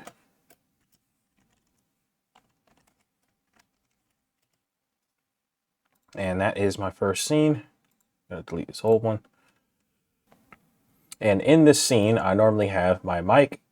So we're going to do audio input capture, microphone. Okay. And I'm just going to select the mic that I use. And now my mic is there. My theme song here, which I don't have it on this computer, but we'll just go back with the song that I had showed you earlier. And then I loop it, browse, just select this one as a tester, you know. And then now my theme song's playing. We can't hear it, but that's because I don't have it monitoring, but I don't really want to hear it right now. This is good enough for, well, we could test all that later. And after that, I typically have a chat overlay, and I get that from restream.io.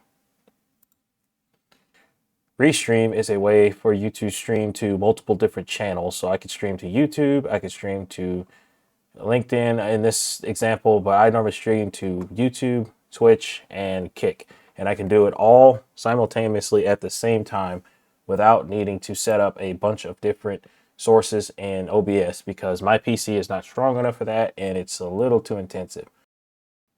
So I just use Restream, and I think I pay for the 3 tier, but you don't have to do this. This is because I stream to 3 different places. If you just want to stream to YouTube or you just want to stream to Twitch, you're good with this. And you can set up a chat overlay using a different method, but I just go to Restream. I'm going to go ahead and log in.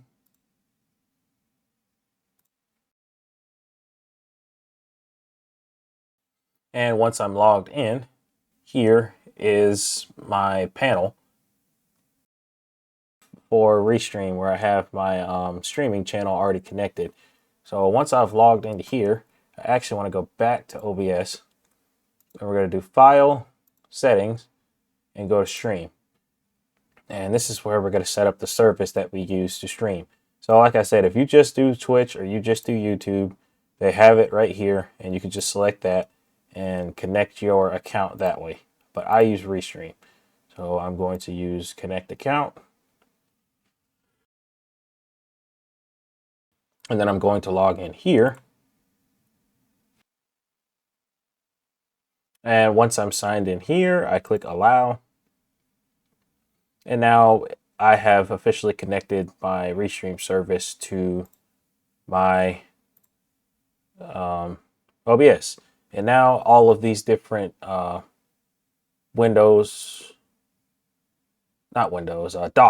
all of these different docks will pop up. These are where the docks are located. So this is my stream information.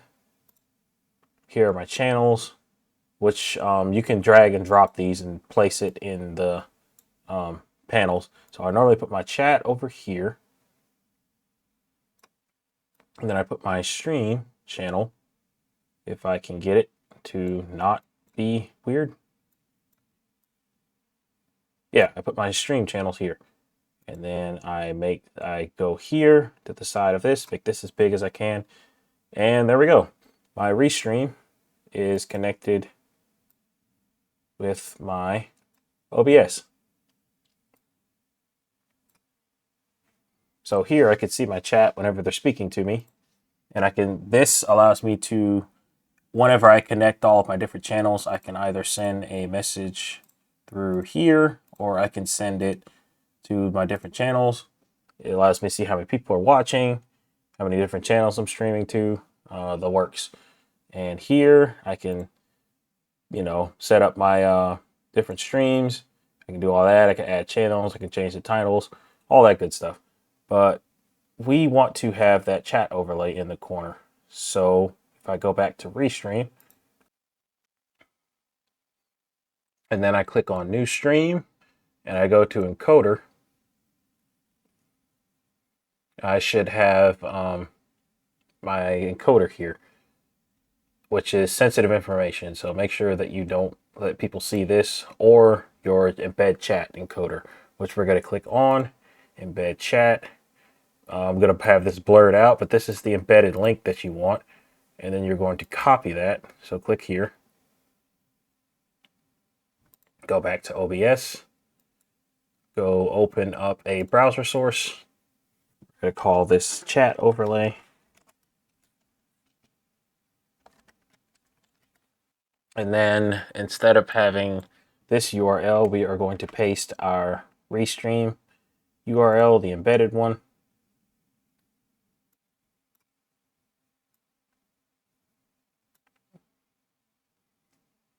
And there we go. Now our chat has been loaded in. And now if I was running a stream and somebody texted a message to me, or I type my own message here, it will pop up here. The only reason it's not is because I have to connect my channels, and I don't want to do that because then I'd have to start a stream. So we're not going to do that.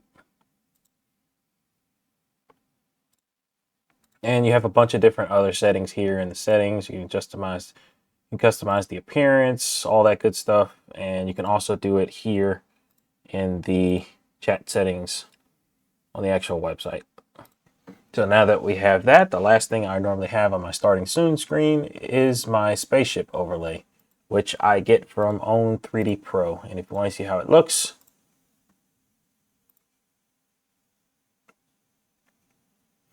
that is how it looks. It is pretty cool indeed. But let's go back to my tutorial, and we're going to go ahead and set that up. Now what I do for that is I go to own3dpro.com, and I have an account here, which I also pay for. But like I said, you can get free overlays, or you don't need to have any overlays. I do it because I want mine to look really professional and really nice. You know, this looks pretty good. Like all of this looks pretty good. So I get this from Own 3D Pro, and they're not super expensive, but I'm just going to show you how I set that up. I normally log in,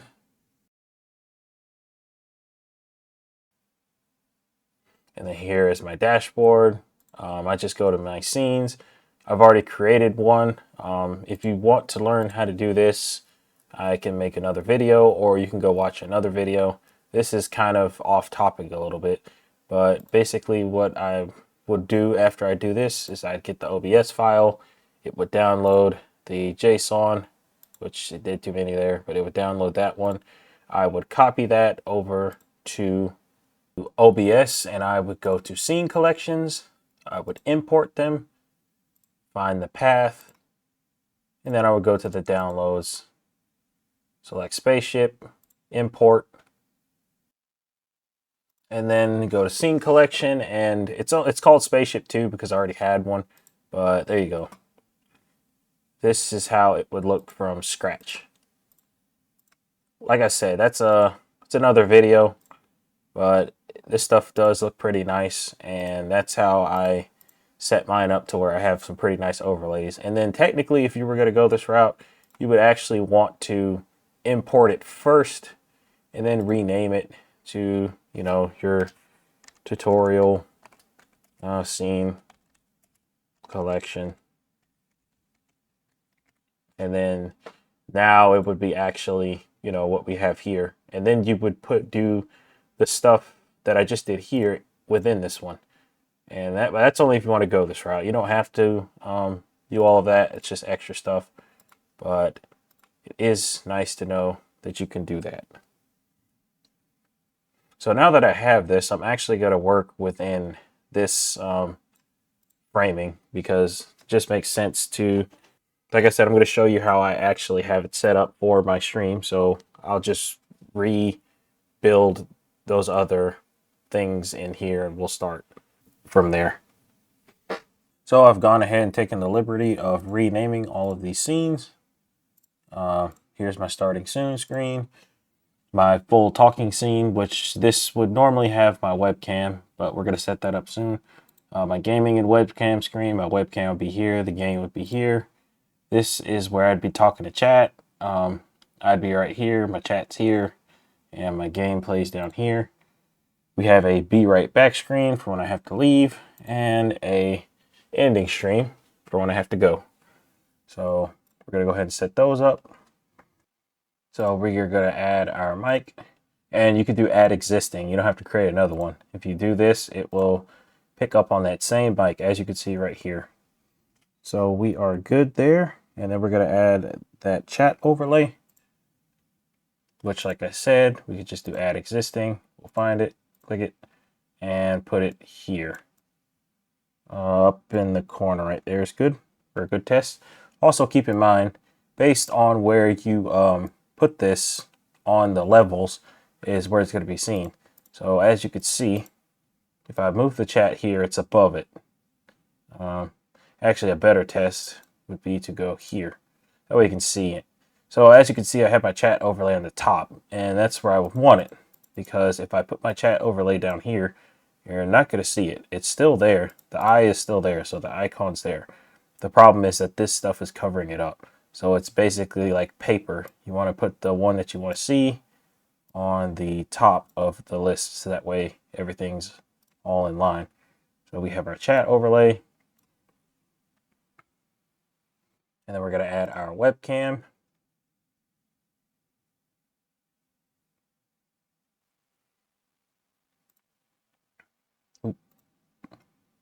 Going to hit OK. This is our test webcam. So just imagine that this is a picture of me, and we would want that actually to be under all of this, because this is our overlays for our updates and our followers and subscribers. So we want to see that. So we would have our webcam here. So I would be right here, and my chat would be going. Now the next thing we're going to do is we're going to add our music.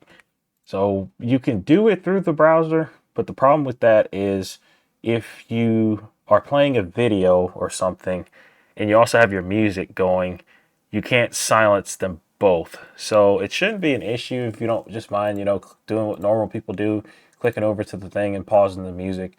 But I didn't want to do that. I kind of wanted to have it set up to where it's easier for me to pause it just in OBS, so that way I don't have to click off into the thing and pause the music.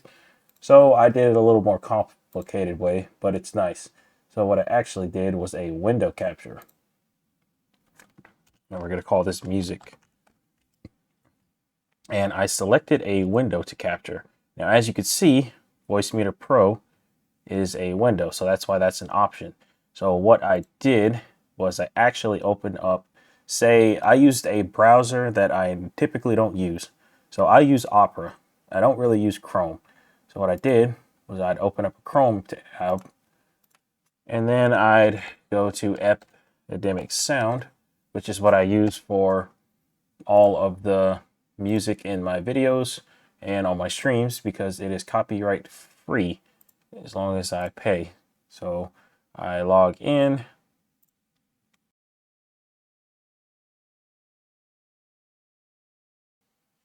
And once I'm logged in, I have access to all of my music.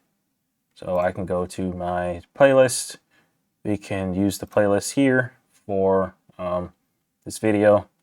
You go back to OBS and you click on music. You go to properties, and at window, you should see it pop up here. And now you can select it, and boom, you are getting the capture for the music. You're capturing the window that has the music in it. Now, whenever I clicked this arrow, this actually wasn't here initially. It was only showing this, so it was having a little bug. So what I did was I went to Chrome, and then I clicked on this. I went to Settings, System, and I turned off the Use Graphic Acceleration when available. I just did that because, like I said, I don't use Chrome, so I don't really know what that does, but it worked. And then I relaunched Chrome, and then I closed this out and relaunched it. We can just go ahead and do that again. And then I went to properties, and it was here. So you also want to make sure to turn on Capture Audio Beta. I know it says beta, so you may be worried thinking it's not going to work, but it hasn't. had any errors for me thus far. And you want to hit OK. And after that,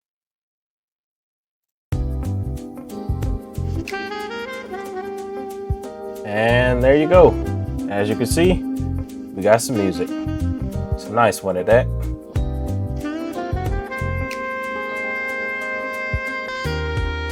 And we can move on to the next section. And then I also, in my full talking scene, I add the window capture for my Discord. So that way I can hear my teammates speaking to me. So we do Discord, select a window to capture. Looks like it's bugging out again, the same as it was doing with Chrome. So that's probably hardware acceleration. So I need to go to Discord and click on the settings. Scroll down to advanced, and then I need to turn off hardware acceleration.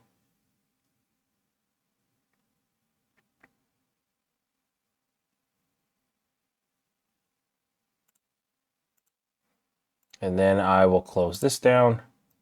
Properties, reopen.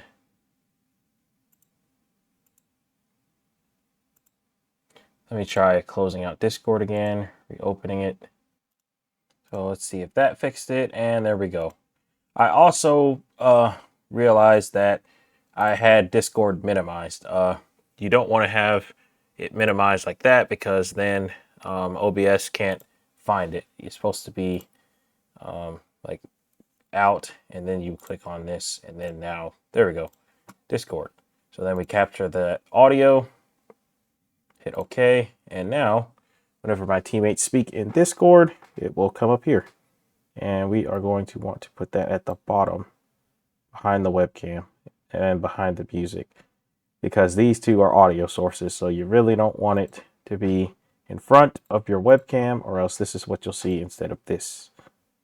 So that is my OBS setup. You would just do that for all your different scenes.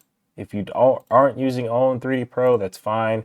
You could typically just look up a YouTube video and see how you can create this stuff for free. You don't need all of this. I just really take this serious, and I really want to be, you know, one of the best I can be at it. And not to mention the fact that these colors and all of this stuff really, really fits my channel aesthetic. Like, I mean, it matches me and everything, you know. It's space themed, tech themed. I like it. So me personally, that's why I've gone with this setup, but you do not have to do that. But that should be everything in terms of the scenes and the sources setup. Whenever you want to start streaming through, I guess, Restream, you would turn all of these on. It would activate your channels. You would set up your streams and stuff on the website or whatever, and then you would click whatever stream you want. You would add a little description, and then you would just hit start streaming, and everything would start, and you would hit start recording, and everything would start recording. So now we are going to get into the recording / streaming settings. So what we're going to want to do is, we already have this called test profile. So we're going to rename this to test profile for streaming. It's got to load in again, and now we can adjust our settings to fit our computer. Now, I normally go for advanced, so that way I can adjust all of this stuff. But if you don't really know what you're doing, simple's typically fine. But I just got help from ChatGPT and asked it, gave it the specs of my computer, and it kind of told me what I needed to do. But now that I have it set up, it works really, really good. So let me go on my streaming PC and see what I have set up. We'll actually start with the video. I have that on for the streaming profile. You want 60 FPS. So that way, whenever you're doing games, or, I mean, you really want whatever your computer can handle, but my build can handle 60 FPS. So I typically go to 60 when I'm streaming, and I keep these the same. So we don't, we do downscale it, but we don't do it here. I don't want to downscale it here. I want it to come in at its proper resolution, and then I can downscale it whenever I go to the actual streaming. So for me, it's not going to show here because I'm on my gaming PC, like I said, but I normally have NVIDIA NVENC H.264. So instead of the AMD version, I have the NVIDIA version for the encoder, which is a much better encoder than AMD's. That's why I use that for the streaming PC. AMD's encoder isn't too good. And the standard X264, this would be if I use the CPU. And you definitely want to try to avoid using the CPU if you can.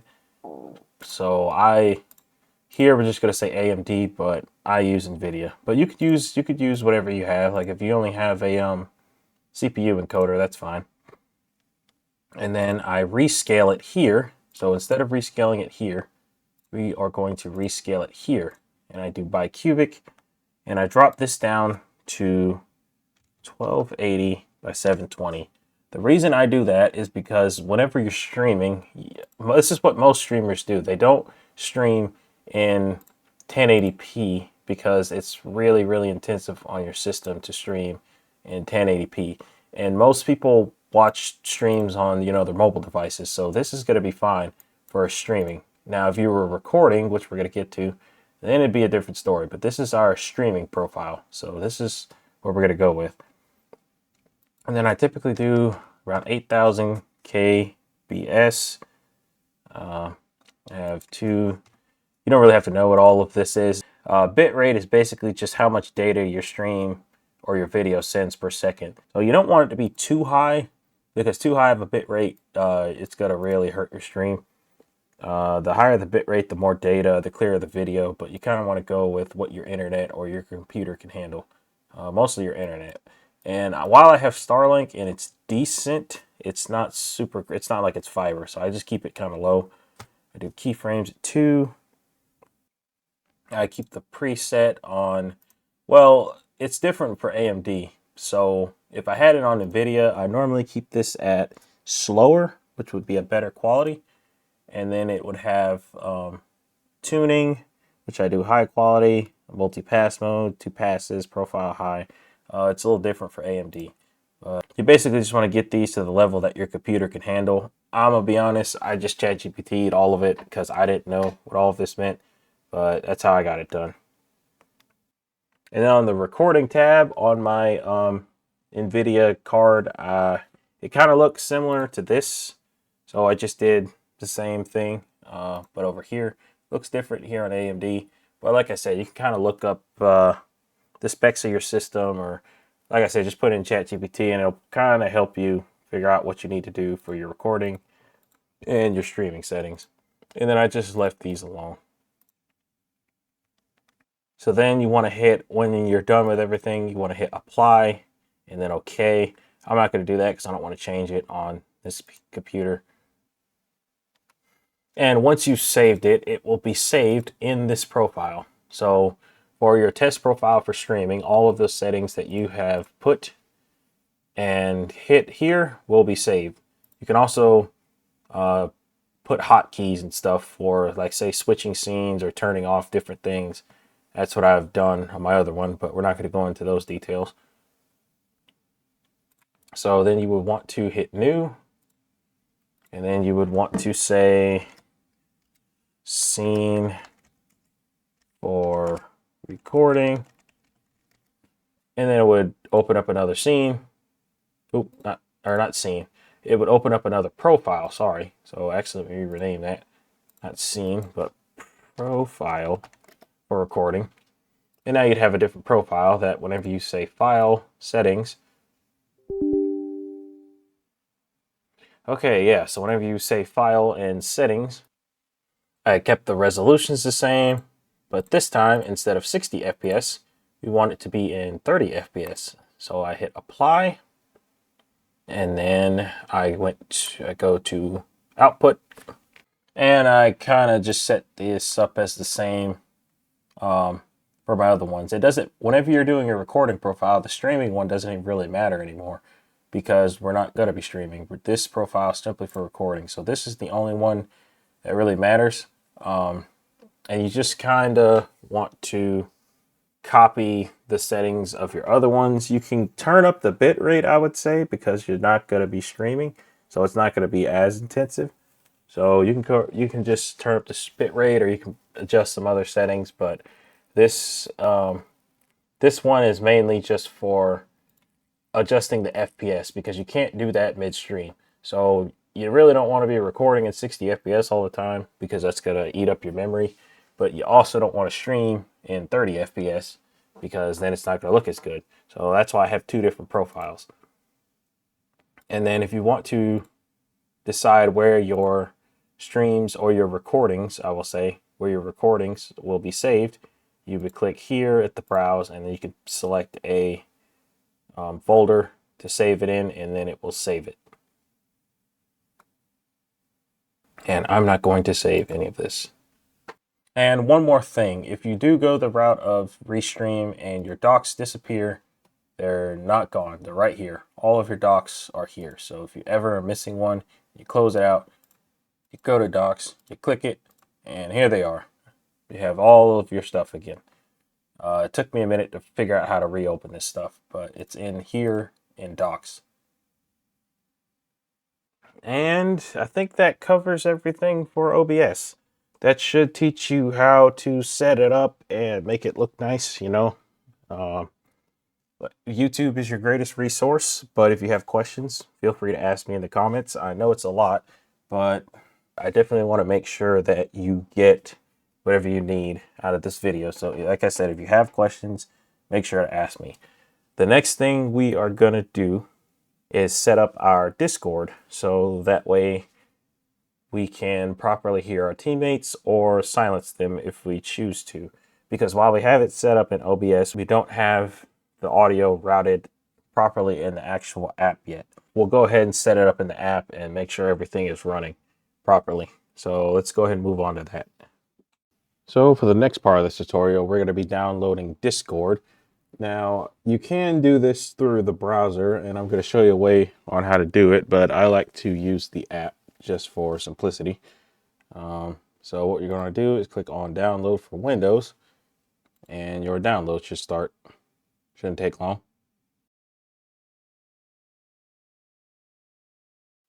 After your download's finished, it should be right here. You're going to click on Discord setup.exe.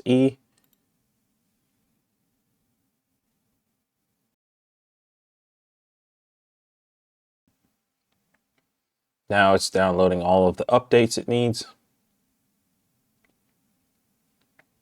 And it should start up in a minute.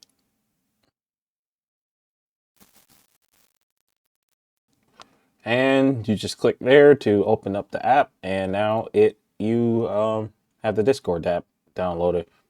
And you're going to want to, if you don't have an account, register and create one.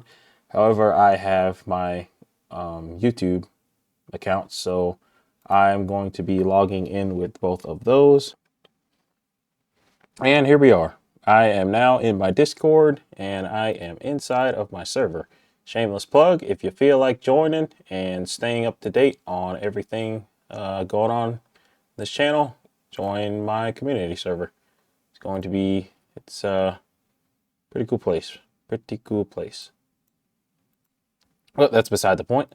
You're going to want to go to your user settings, and you will want to go to voice and video. So let's go ahead and properly set that up. But before we do that, we are going to need to go to Voicemeeter Banana. And you're going to want to go here. I've already done it, but I named it this one as my headset mic. And then I selected it here for our hardware input. And I'm selecting my gaming headset microphone right here. And then I turned on B1 because this is the channel we are going to want to hear our microphone through. As you can see, if I turn it on right here, you can hear me. If I turn it off, you can't. That went to the capture card. We want our microphone to go to B1 because that's where we want all of it to be routed. So after you've selected that, you can now go to the input device, and instead of selecting Windows default B1 headset mic, which if you okay, never mind. If you test it, it does work because, as you can see, it's going to B1, but we don't want the Windows default because sometimes Windows is very unpredictable and it can change your default. So you're going to want to select it, the raw B1 headset, and now it should work. And like I said, once that's selected, B1 is Voicemeeter's virtual microphone. So anything we send to B1 is what Discord or your game will hear once you select that microphone. So for the output device, we're going to send it here because this is where I want my Discord audio to go to. So what we're going to do is back out, and instead of having Windows default going to your headset, which you're not going to hear anything because we have all of our audio routing through Voicemeeter, you are going to select Voicemeeter aux input. And now I can hear myself. I know you probably can't hear me, but if I turn this on and send it to the capture card, you can now hear double audio. And I'm going to turn that off so I don't hear it because it's a little annoying. But this is a good way to test and see if it's working. So now I have it routing through this channel. So now I can adjust my Discord audio of my teammates or however I see fit. So if I want to turn them down, I can turn them down. Or if I wanted to turn them off, I can turn them off and adjust everything here. So just so you know, this part isn't required for streaming. It just makes my life easier while I'm playing off stream, or I want to do solo runs, or I'm just recording, but I'm not streaming. But here is where the real problem comes in and why I don't use this for my streams. Discord actually mixes your mic and your teammates' voices together into one signal. So if I tried to send this account to the stream, my viewers would hear my gaming mic twice. Once for my DJI mic on the streaming PC, and then again through Discord, which they would hear it right here on this. So you would hear it here, and then you would also hear it on my mic on my streaming PC, which I don't want. So to fix that, I actually run a second Discord account on my streaming PC. And my main account on the gaming PC is the one I talk on. The second account is muted and only listens. And that second account is the one I send to OBS. That way the stream hears only my teammates and never hears my gaming mic twice. So just to reiterate, this aux channel is just for me. And the second Discord account is what makes the stream hear the right audio without any double mic issues. So I'm going to go ahead and show you that right now. So if I close this out and then I go to my community server and I click on a voice channel that I normally use whenever I'm playing with my friends on stream, and I join it, here you can see the green lighting up around my name, which means LiDAR or this account can be heard. But on my streaming PC, which I'm about to show, I'm going to set up the other account. So now I'm on my streaming PC and I am going to log in with my alt account. Hit agree. And there we go. I'm now logged in. So I'm going to join my voice channel. It says that Discord's not detecting any input from your mic, but that's good. I deliberately remember turning that off. I just set it to something that I know it's not going to hear, like the Elgato capture card or something. And just to check, okay, yeah, no mic, because I don't want a mic on this. What I should be seeing is that you can see the voice on this, and it should be in working order. Now, here's the problem. What I haven't shown you is that if I go to my OBS, I've actually turned my mic off. There's a reason for that, because as you can see, my mic is jumping. I have the DJI mic hooked up, and this is what you guys actually hear during my streams. So that's a good thing. But you can also see that the background app for Discord is going, because this is what my teammates are supposed to be hearing. But you're hearing me through this background app.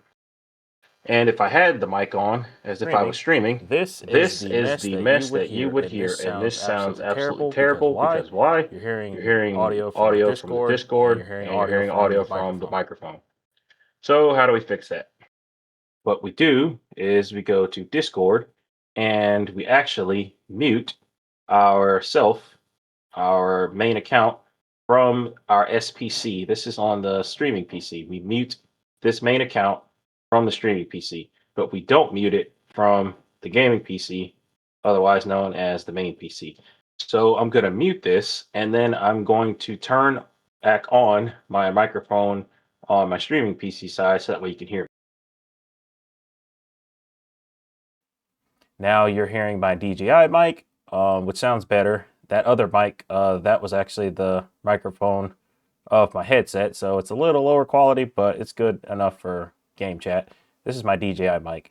And now if we go back to Discord, you will see it is no longer lighting up. But that's a good thing that you just heard double audio, because what does that mean? That means you guys can hear my teammates through this alt account. This alt account is picking up the audio of your main account. Your main account on the gaming PC is not muted, so your teammates are going to hear you through there. You guys on the stream are going to hear me through my DJI mic, and you will not hear double audio because I muted myself here. And my teammates aren't going to hear double audio because obviously they don't have this whole OBS setup. All they hear is the pure version of the microphone that we set up earlier in the previous step for whenever we're off stream or we're just playing by ourselves. That's what they're going to hear. They're going to hear the B1. And you guys hear this microphone here.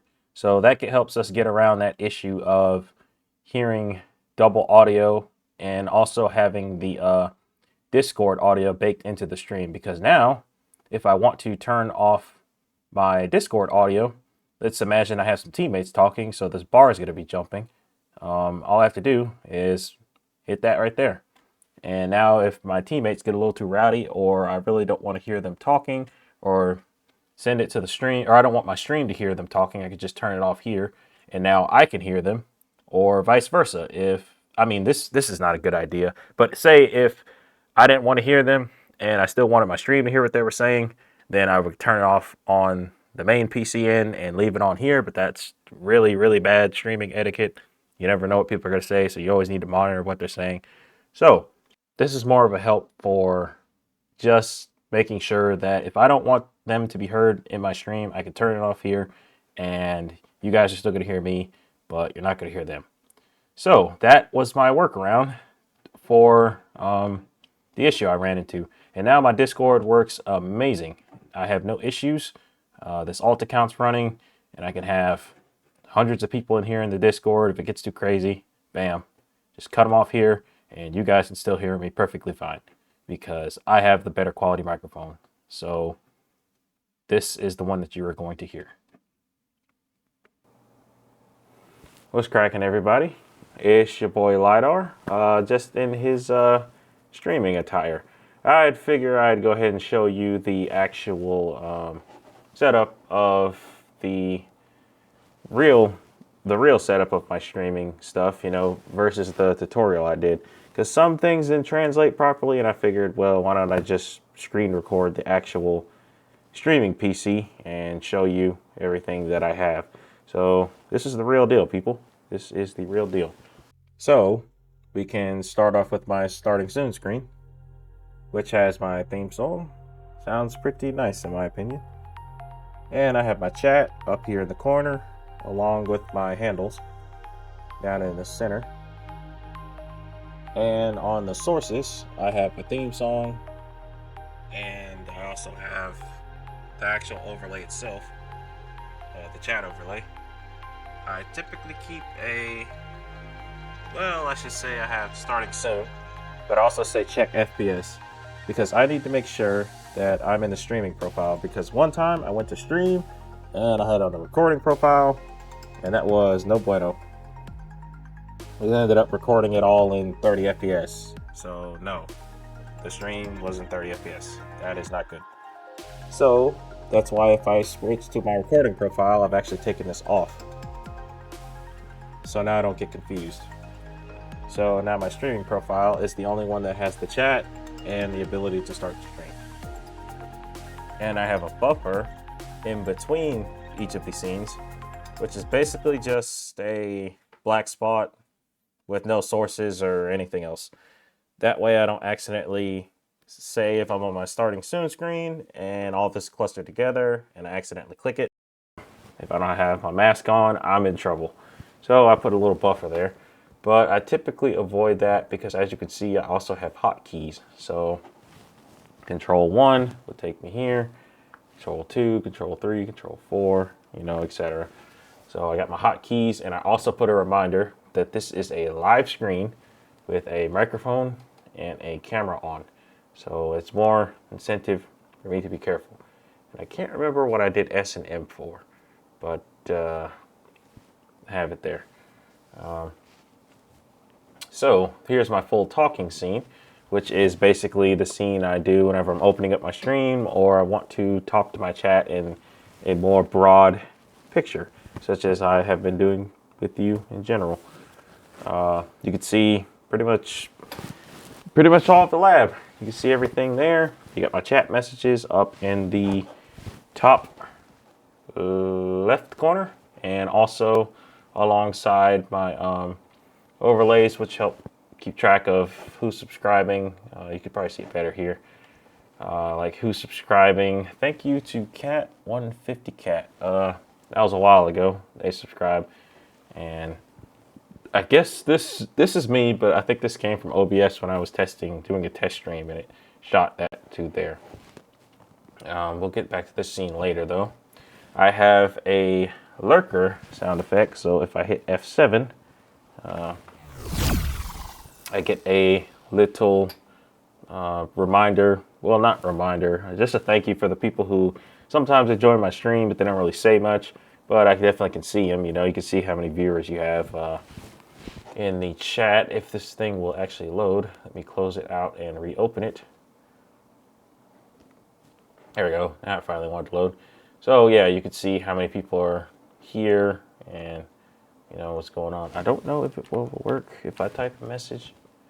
Yeah, no, it used to work, but you would see messages here. But yeah, I made like a little alarm so that way I can just make people feel seen and appreciated. It helps.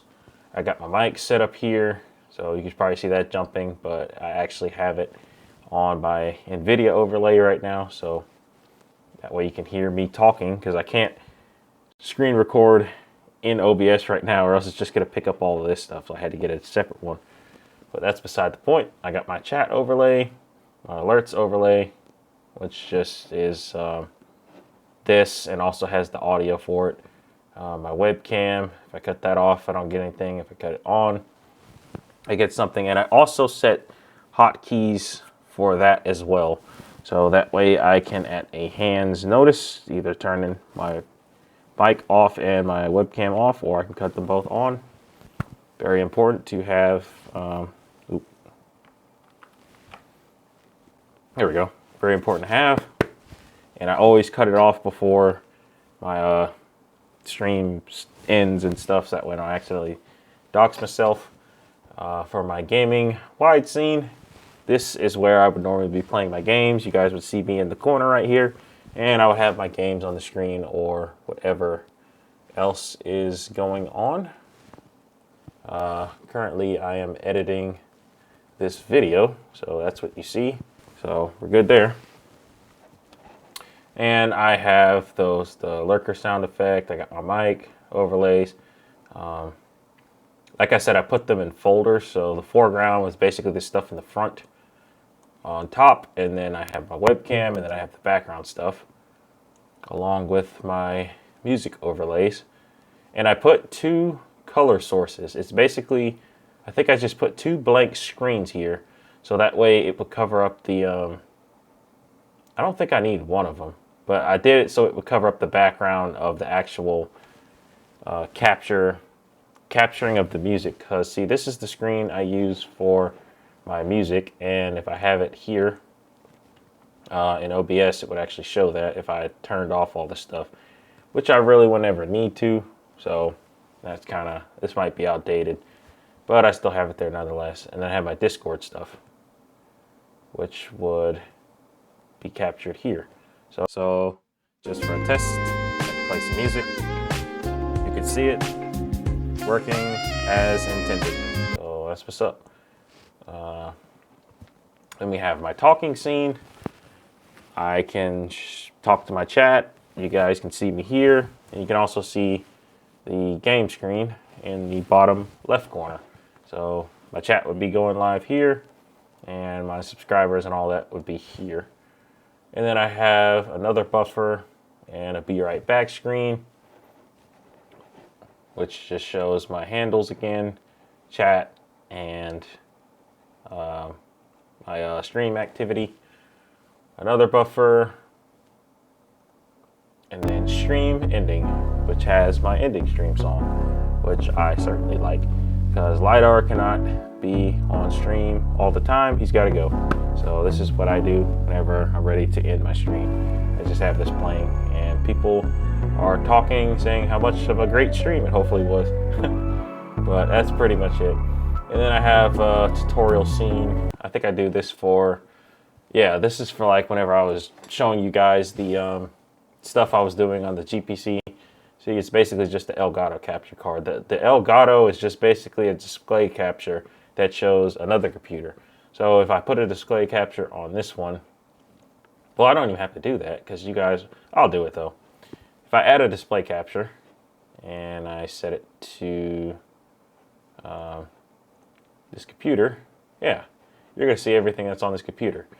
You do not want to use a display capture on your streaming PC because you can accidentally show something that you did not mean to show. You want to use your streaming PC to show only things on your gaming PC. So you keep all your private stuff over here on your streaming PC, on this one, and keep all of your content stuff over here.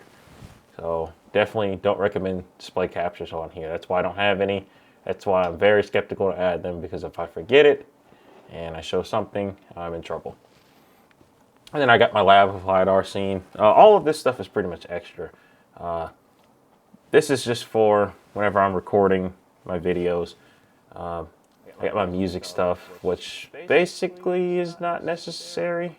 I think I just did it here so that way I could keep these two here. So when I add it to all of my different scenes, I'm not copying and pasting everything. But that could also be old. And I have audio recordings, which strictly I use for when I need to record audio and then overlay it. But yeah, that's pretty much it. I got both my profiles, the one I use for recording, the one I use for streaming, and then I have my scene collection, which I said, like I said, I just named it my YouTube channel. And then I have a backup just in case I mess this one up and I need to go back to a baseline. I go here, and I think I just had this test for this video. But yeah, that's pretty much everything. And then I got my settings here for, you know, my video, my output. But need not worry on the settings. I will have a full, what's the word? I'll have all the settings down in a OBS file down in the description. So that way you can copy exactly what I have, see how my setup is. You already have the specs of my PC. So if you have a similar build, you can just go with that. I just have to remove all of my personal info, but I'm going to leave the files for both the streaming profile and the recording profile down in the description. And if I look, I don't think there's anything else that I haven't explained here. So that's the end of this section. Let's move on to the next part. And now that we got all of that out of the way, if you want to join me on my gaming streams and see what the lab has to offer after hours, make sure to follow my gaming channel, LOLjustplayin. We have a lot of fun playing a lot of different games and doing a lot of different things. So if you're into that kind of stuff, make sure to follow me over there. But let's get back to this video. And I pretty much figured since I went through all that effort to show you how to set up the stream, I might as well show you how to start it. So I am logged into my account and I am going to go to YouTube Studio. And then I'm going to go to Create. And we're going to go live. You can schedule the stream or you can just start it here. I suggest you schedule the stream. And the reason why I say that is because if you do it this way, whenever you use Restream, if you are using Restream, then you can input all of your stuff that you've saved here into Restream and it saves a bunch of time. So this was an old stream I did. We're just going to reuse these settings and I'll explain to you what I did. So we got a title here. You just want to name your stream. Got a description. I kept this one short. And then you want to choose how you're going to go live. I have it on my streaming software. I don't think I can change it, but it's fine. It's working. Select your category. Select the game title. This was Arc Raiders. Select a thumbnail. Now, I will say a good website for creating your thumbnails is Photopea. This is what I use. It is free, completely free, and it's a pretty good way to get some good thumbnails. I just pick YouTube cover, and then once I do a new project, I'm able to paste my pictures here, and that is how I created this pretty good thumbnail, in my opinion. But that's what I use is Photopea. You can add it to playlist if you want. I don't add this one to playlist. Select your audience. This is not made for kids because Arc Raiders is pretty rough. Age restriction, I typically just leave this alone, but no, I do not want to restrict my viewers to over 18 only. Click next. You have your customization. I leave all of this on. I just let anyone send messages. Live reactions are cool. I don't mess with this. So I click next. Now, I'm going to have this unlisted. You want to do unlisted or private if you want to do test streams, but typically I say unlisted so that way you can still access the stream with links and you don't have to go through all the stuff of private. But typically you would want to do public and then you would want to select the time that you stream. This time doesn't really matter as much. It's just going to let people know when you're planning on streaming, but it's not set in stone. So try to get it close to the time that you're planning on streaming, but if you don't make it exactly on time, it's fine. It's not going to tear anything up. But we're going to do this as unlisted. So that way I can show you how it looks on OBS. And bam, there we go. All I have to do is connect to my OBS encoder to go live, and all of my stuff is here. But all I have to do is now go to OBS, and I can show you the other side. So now that we're here in OBS, I can go ahead and turn on my YouTube stream. Like I said, you can toggle them all on or off, but I'm just going to do YouTube right now because that's what we're doing. It already saved as unlisted because I kind of was messing around with it earlier, but basically you would just want to hit edit and okay, that's good. It's not here anymore. So with you saving that or scheduling that stream, it should come up here. And once you select it here, it will autofill everything that you put in on YouTube. It's better to set it up in YouTube because YouTube has more settings, but the only thing you need to be careful about is this is the final say so. So if you have it one name on YouTube, you have it a different name here, this is the one it's going to save. So it's better to set it up on YouTube because you have more access to the different features and other options that they provide, but this is what stays. So whatever I have in the description here, now keep in mind it did auto-populate from YouTube, but if I change it here, it will change on YouTube. If I change the thumbnail here, it will change it on YouTube. So you need to be careful and make sure that this is basically copied directly over from YouTube if that's what you want to be seen. So I have my thumbnail, I got my category, it is unlisted. So that's good. And you want to hit save. So now it has saved And if I want to start streaming, I would just hit start streaming. And I already have it to where it starts auto recording, but it's sending data. And there you go. You can see my stream started on my GPC. I'm doing it over here so that way I can show you guys better, you know, that way you can see how it would look. But there is pretty much a copy of the stream, and that's why it looks a little weird, because you're seeing what is on this screen. This is the SPC, and whatever you're seeing here is what is being shown, because oh no, sorry, whatever you're seeing on this capture card is what's being shown because of this scene. But if I switch to my starting soon screen, you're not going to see it here because I'm recording this screen, but whenever I play back the stream, you will see it working properly. So let's just let this play for a little bit, and then we can switch to maybe our Be Right Back screen. And then we can switch to our ending stream screen. And then we can just stop the, before I stop the stream, this is your bit rate that you set up earlier. Here is your data that's being sent off your stream.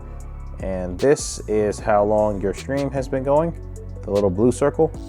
And the red circle is the actual recording. So that's what that is. This is how much my CPU is being used, about 17%, so that's not bad. And I'm getting 60 FPS. So I currently have no drop frames, which is pretty good. So we're gonna stop the stream, and we are going to go look at the finished product.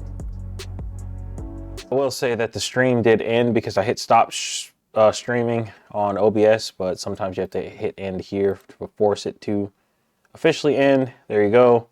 Now you can see my stream. Had no chat. Oh shoot, I could have showed you how it looks whenever chat messages pop up, but it's all good. Nothing too major. So we just hit edit in studio. And here would be your stream. This is my little practice stream. I got a video link. I'm going to click it to where it starts auto recording. And there you go. Data. That is proof that our stream has now worked and populated onto YouTube. And I have it unlisted, but you would have yours public and it would be on your channel. You'd be getting your views and your comments. And like I said, as you switch your scenes, there you go. It would show up in your stream. Got the Be Right Back little spot that we had, and then we have our ending stream spot. So that's pretty much all there is to it, you know. Nothing too crazy. I'm doing it over here so that way I can show it would look, but there is a... Now we're gonna go on ahead and do Twitch. So I'm on the home page right now. If I go to my channel, this is where you can edit your channel, customize it, make it look pretty. I should have said on YouTube Studio that you can do that by customizing there, but you can find it. You can find it. You know what? I know this is the wrong section, but you would do that here. Customization. That's where you customize everything. Should have said that earlier, but you do that on Twitch here. In your channel tag, and then, or channel tab, and then you can go back to Twitch. And if you want to make a stream, you go to your creator dashboard, and then you go to your stream manager, and here we are at your stream manager. You do the same thing. Like I said, you can name it here. Name your go live notification. You could do all of the details here. Select the game, but remember, on OBS, that is the final say so. However, OBS does not have go live notifications and tags and all of this other stuff. So that's why you want to do it here, but you want to make sure you get the same name over there. Once you're done with that, you hit done. Your stream info will update successfully. And then when you start streaming over on OBS and you select the Twitch tab, like how I did for the YouTube and how I showed you where you can toggle them all on. If you toggle on the Twitch tab and you hit start streaming, your stream will start here. So nice and simple. And lastly, since I stream on Kick, we're going to talk about that. Same there. If you want to customize your channel, you go to channel, customize channel. Here's where you can put all your stuff. But if you want to start streaming, you go to your creator dashboard. And this is just how I have mine set up. All of your widgets and stuff are over here. And you can drag and drop them as need be. But you would want to, if you wanted to edit your widgets, you click this version of edit and then you can add the new widgets. But if you want to edit your stream, you will want to go to stream info, make sure you have this widget here and click on edit. And you could adjust the title, the category, put your tags, your language, see if you have it on mature, if it's a mature stream or not. But like I said, final destination is Restream and OBS. Whatever you name it there, this will be named here.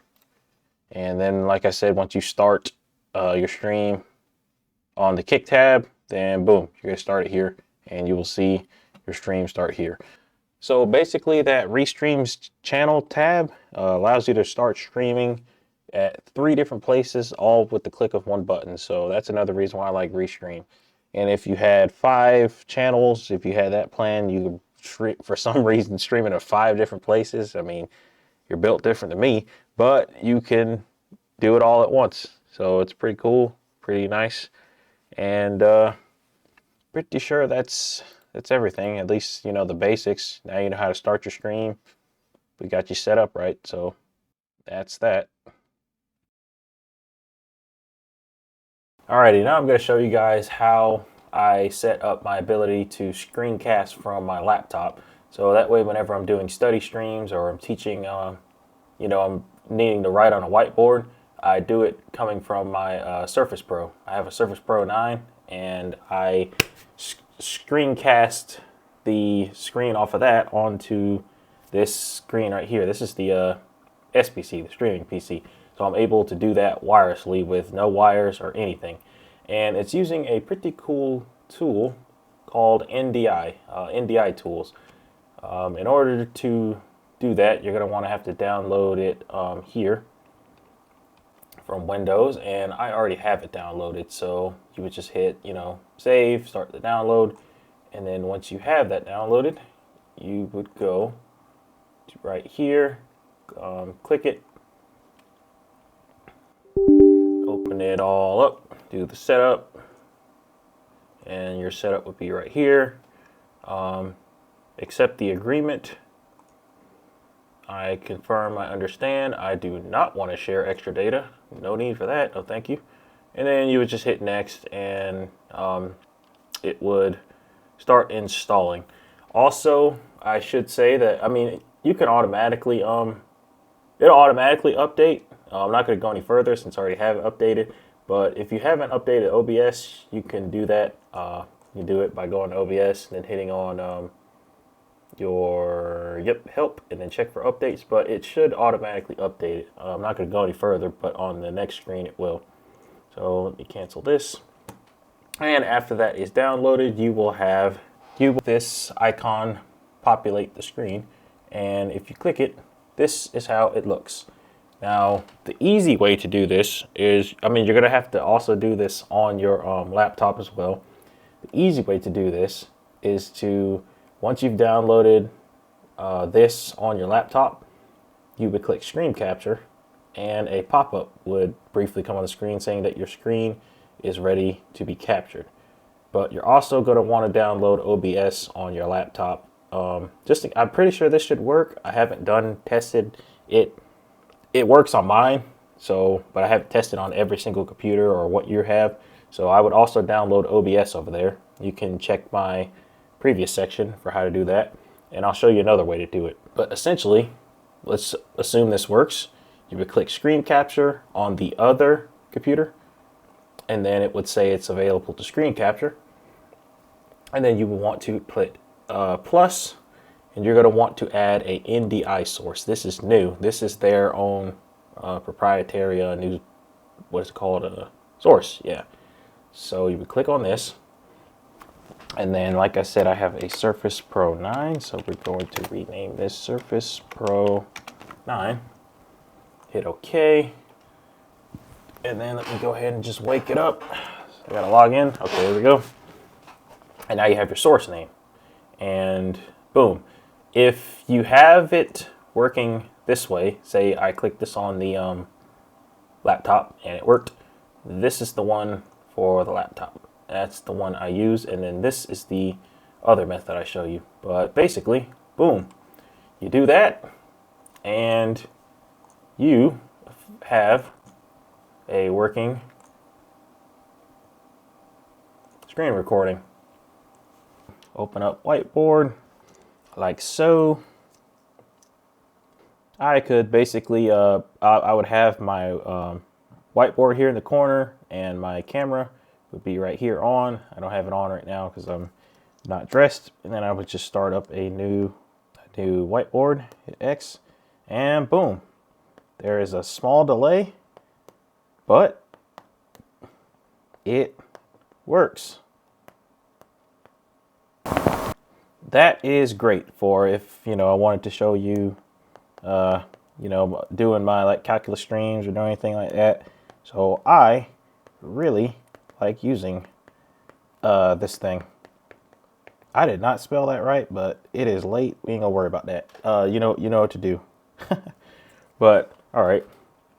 The second way to oh, and then I can hide it.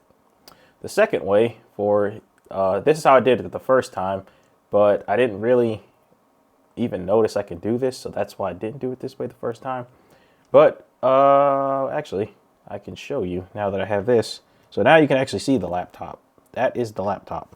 So I went to OBS on my laptop, and I did Tools, and then I went to Distro AV NDI, and I went to Main Output. I turned it on, and then I named it Surface Pro 9. And when I did that, that is why you saw when I went to Properties, that is the second one. This is that one. This is using their tool. Ooh. Yeah, whenever I clicked it and hit screen capture, that's how I was able to use that one. But this is the one I just showed you, and it is the same exact thing, just a different way of doing it. So it's a backup. And I also did it, I don't know why, but when I started, I did it here. I guess I didn't have to, but the reason why I prefer using the app, you want to be kind of careful with this. If you have your main output on and you name it whatever you want to name it, say if you start recording or you start your streaming, whenever you try to stop, well, it worked there, but say if you started streaming, I don't have a stream active, so I can't do it right now, and you try to stop the stream, so not recording, streaming. If you start streaming and you try to stop it, it's not going to work because it's going to think that something's still active. And it actually is. I checked, I didn't have my replay buffer on, I didn't have any of the extra things on, but because I had this main output on, actually, let me see if it works this way. No, okay, it still stopped. But on streaming, if you have your main output on, it hangs up sometimes. I don't know if it's still doing it, but it did it for me. So that's why I kind of avoid that. And before, actually, it didn't populate when I had that on. So that might just be old knowledge. But basically, all you want to do is both of those I showed you. You can either do it through the launcher, or you can do it through OBS. Either way works. But that, in a nutshell, is how I was able to get my whiteboard working, so that way I can overlay it. And this is good for teachers or people who want to do educational streams or anything like that. It's good for that. And I plan on using it to go back over a lot of my school stuff. Like, for example, I need to relearn calculus. Like, I know it, but I need to get better. So I plan on doing calculus streams, and this is going to be really good for, you know, doing the math and all that stuff and everything like that. So definitely helps with that. So I will stop rambling. I'm pretty much done with this one. Hope it helped. Alrighty, now we have done the entire setup process for our dual PC streaming setup. With that being done and out of the way, let me show you the actual test of all of our hard work. This should be kind of interesting. I'm excited. So, as you can see, this is the test where I'm only using the gaming PC. There is no help from a streaming PC, and all of the tasks, the game, the overlays, the music, everything is running on this computer. As you can see, this is pretty much unwatchable, and it's not from lag. I'm not lagging currently. It's actually just the encoding. It's so intensive on this mid-range unit that it causes pretty much unwatchable gameplay. And I'm actually doing pretty good right here. I think I ended up squad wiping this whole team, but you can't even tell what's going on because all you see is, yeah, see, there I go emoting. But you can't tell what's going on because the encoding is really struggling. This is why I added the streaming PC. And also why I didn't want to show numbers. I just wanted to show you the actual experience that you would feel as a viewer, because I feel like that's a better way of judging what you're comfortable with in terms of where you feel like you need your stream to be. So basically, you looking at this, you would know this is unacceptable. But as I continue to add the streaming PC and then adding the GPU to the streaming PC, you can just watch in real time and feel what level you want your stream to be at. Because like I said, you do not have to spend a bunch of money, but the best way to gauge how everything is going to look is just by watching gameplay, in my opinion.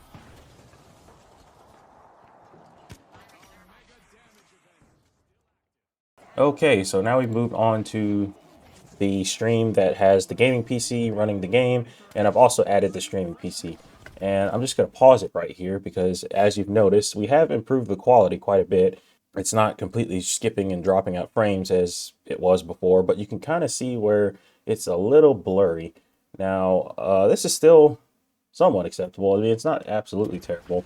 And if you needed to get by with this, people, I feel like they'd still watch your stream. I mean, it's not the absolute highest quality, but we're just trying to get into streaming here. So just adding this streaming PC certainly helps it become watchable. And keep in mind, if you're watching this on a big screen, it doesn't look as bad on mobile. Most people watch streams on their mobile devices, on their phones or their tablets when they're out and about. Very few watch it on big screens like their TV. They might watch it on a monitor, but at the end of the day, it's still watchable. And if people like your personality, they're not going to have too much an issue with this. So I would say adding the streaming PC certainly made your stream watchable, because before it was pretty much unwatchable. We couldn't do anything with that. This, however, is a massive improvement. And keep in mind, I think in this game I was lagging a bit. So if you see the people kind of jerking around, I think that was just on a rainy day. So pay attention more to the quality of the image and not the gameplay itself.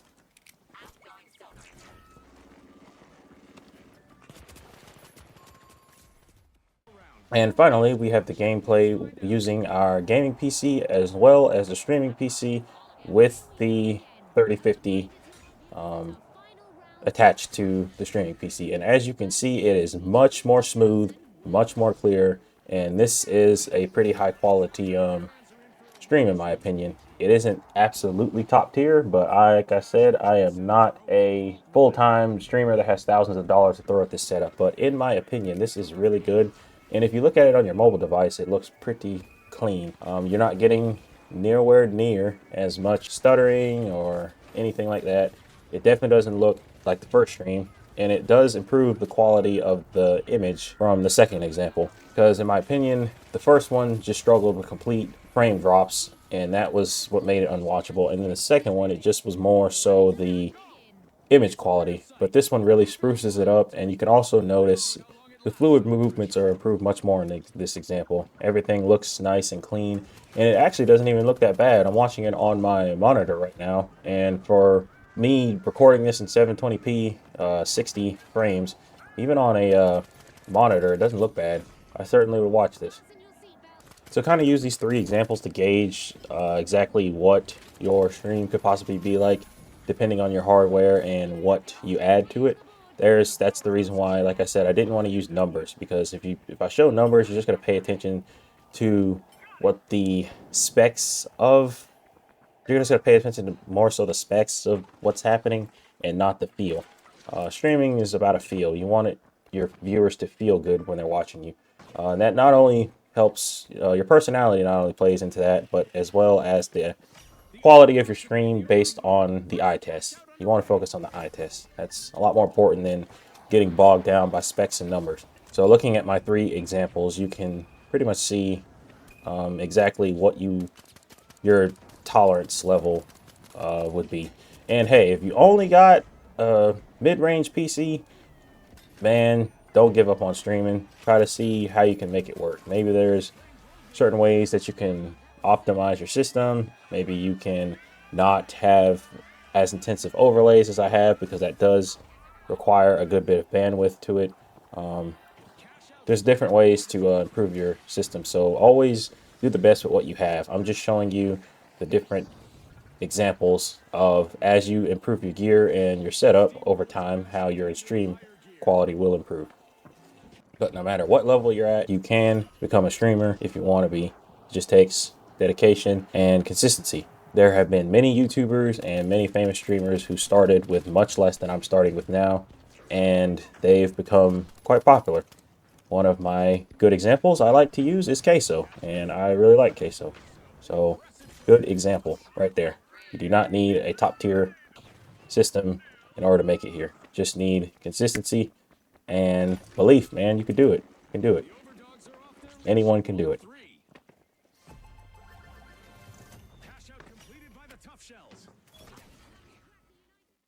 And let me go ahead and show you the other issues I ran into throughout this video. These are problems that I ran into during the setup process, and they may or may not be helpful to you. But of course, I ain't gonna skip out. You never know what you need. So feel free to skip this section, or maybe it might just help you solve your frustrations, similar to the ones I had. All right, so one of the issues I ran into was if I added say if I had my Voicemeeter Banana running and everything's working good, I can hear all the audio through this, and I add a device to my computer, sometimes it would kick Voicemeeter Banana out, and it would default to that device. So I can show you an example. I can turn on A2 so you guys can hear me as I'm recording on the streaming PC and play some music. And then if I go to my sound settings, you can see that Voicemeeter input is active. So that's why you guys can hear the music coming through here. But if I went to my Bluetooth and I added a device, I'm going to add my AirPods as an example. So let me put those in pairing mode.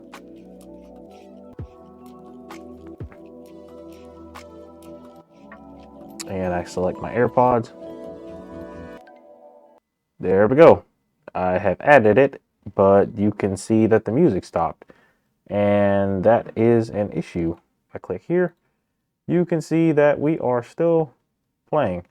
The problem is the fact that when I go to my sound settings over here, and I go to sound settings, it switched automatically off of Voicemeeter. For some reason, Windows likes to change your default devices if you plug something new in. It does this even when I plug in my other microphone, like if I plug in my DJI mic to record audio for my video or anything. Even I think it did it with the capture card whenever I try to plug it in. So if that ever happens to you and you're wondering why your Voicemeeter audio isn't working all of a sudden, and you just plug something in do not panic, go to your sound settings, switch it back to this, and there you go. You can hear the music all again. So, or whatever you're listening to, don't panic. All it is Windows wants to be difficult and make it to where if you plug in new devices, for some reason it changes from this, and you want it to be this.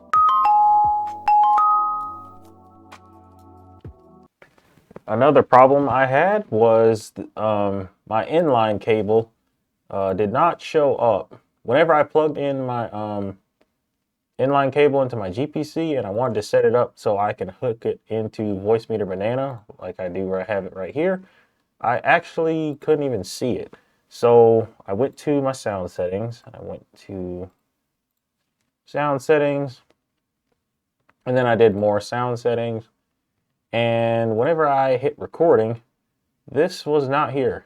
I only had the line in front panel, which is pink, and the line in, at front panel green. I did not have blue for some reason. It was missing, and blue is the one we need in order to hook both of our computers together.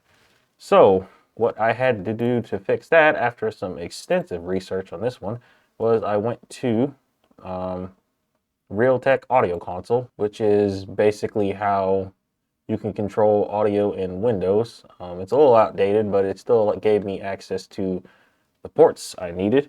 And then I went to Device Advanced Settings, and I turned off Disable Front Jack Detection. This prevented Realtek from hiding ports that it thought were unused. And then the second thing I did, which actually made all of it pop up, was separate all input jacks as independent input devices. That way it separates it and forces all three to show up, because for some reason, I guess it was combining some of them, because this blue one wasn't here. But as soon as I hit separate all input jacks as independent devices, then this blue one came up, and then I've clicked it as a line in, because that is exactly what it is. And then whenever I plugged the cable back in, Realtek popped up asking what device was plugged in. I explicitly chose line in. I did not pick mic or default. And then I verified it in the Windows sound settings. And then this came up. Now it was ready. So I was able to click that, click on the properties, and then I could see this come up. And I named it line. Well, I can change the name, but I don't think I did. And then basically I was all good. Basically, Realtek doesn't say, hey, I hid your port. It just kind of quietly removes it, which makes it feel like you're either having a hardware failure or a bad motherboard or a dead input, or maybe your line's not working. But that's often not it. That was literally all I had to do. Those two Realtek toggles, and then confirming the line in once. And that was it. Another mistake I made was I accidentally used the wrong cable on the Elgato when I hooked it back up. I made that mistake because I took apart my setup to show the audio routing, and I didn't realize that I accidentally used the cable for my controller for the Elgato. That is a no-go. The cable that needs to be used for the Elgato requires a certain level of data transfer speed, and a regular USB-C is not going to cut it, especially one that's only used for charging. And I think that one may have been a data cable, but it certainly was not strong enough to handle what an Elgato capture card needs. You need to use the regular cable that they gave you. But it also showed me an error that a lot of people run into, to where sometimes I've seen feedback of where they have used the cable that was given and it still didn't work. Well, in that case, you probably just have a bad cable.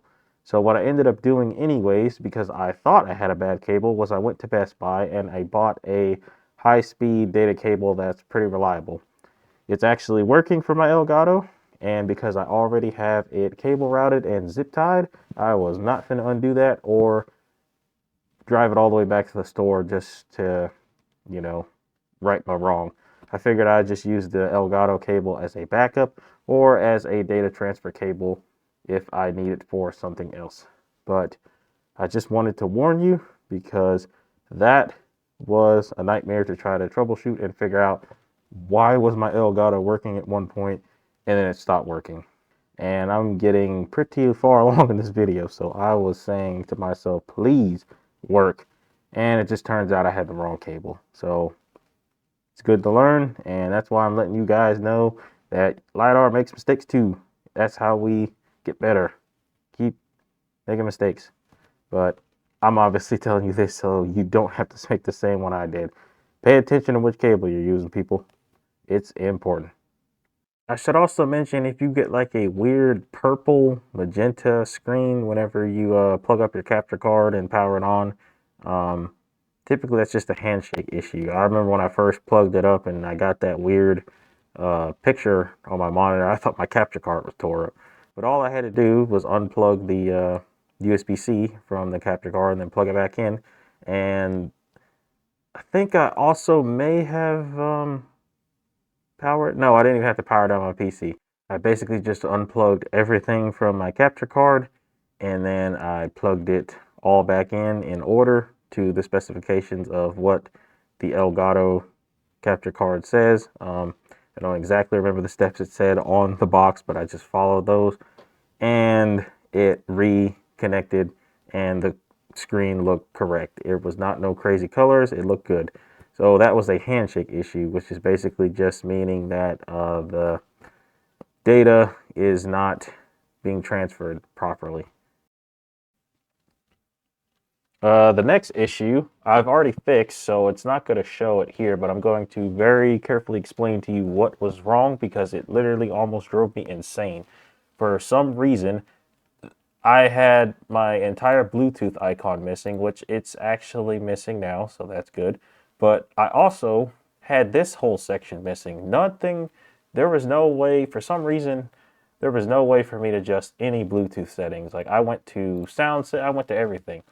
This wasn't here, neither was this, and the Bluetooth icon was gone, which it's not even here now. So I guess that helps add to the example. And the only thing I did to fix it was, I went on the internet, I did all the research, I tried everything.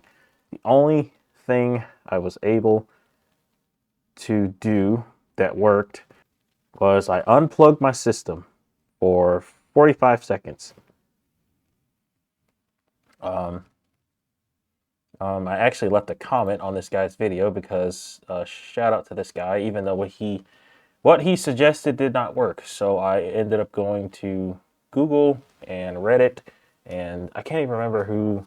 I don't remember exactly where I found the info, but it definitely worked. But this is the comment I left on this guy's video, so I'm just going to reread what I said, and apparently it worked because these people are thanking me, and I'm going to add it to my video because it happened to me while I was making this video. So of course I'm going to add it to my video. So what did I do? Oh, I powered down my PC, unplugged it from the wall, and I held the power button for 45 seconds to a minute. I would just say do a minute. Count it out in your head, and you want to drain the capacitors in your PC. So basically that just resets the MediaTek and Bluetooth drivers inside of the motherboard. So sometimes it gets hung up on like a funky setting, and the only way to actually do it is to just reset the PC. It works if you unplug it and just leave it unplugged for a while, but if you hold the power button, it actually speeds up the process.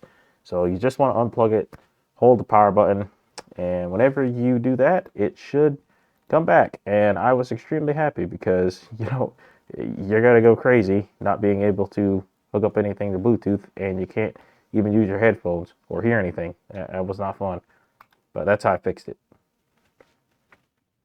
Woo! We are finally done with this long and well-documented video. And guess what, my people? I am proud of you because you just did one of the hardest things that you can do for your own setup. That is what I'm talking about.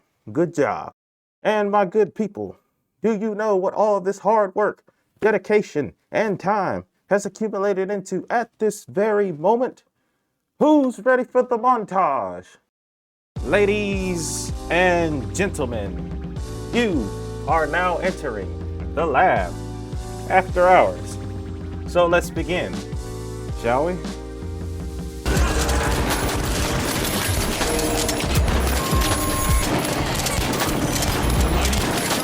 Cash out of this round.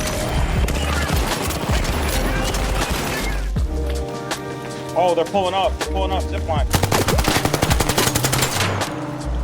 They're pulling up. As soon as I'm up, we'll run. Ooh, come on. That's 3. Woo! That's what I'm talking about. Woo! Hey, you know what I'm saying? Who doing it like that, lab? Nobody touching your boy LiDAR. Let's go. Yes, sir.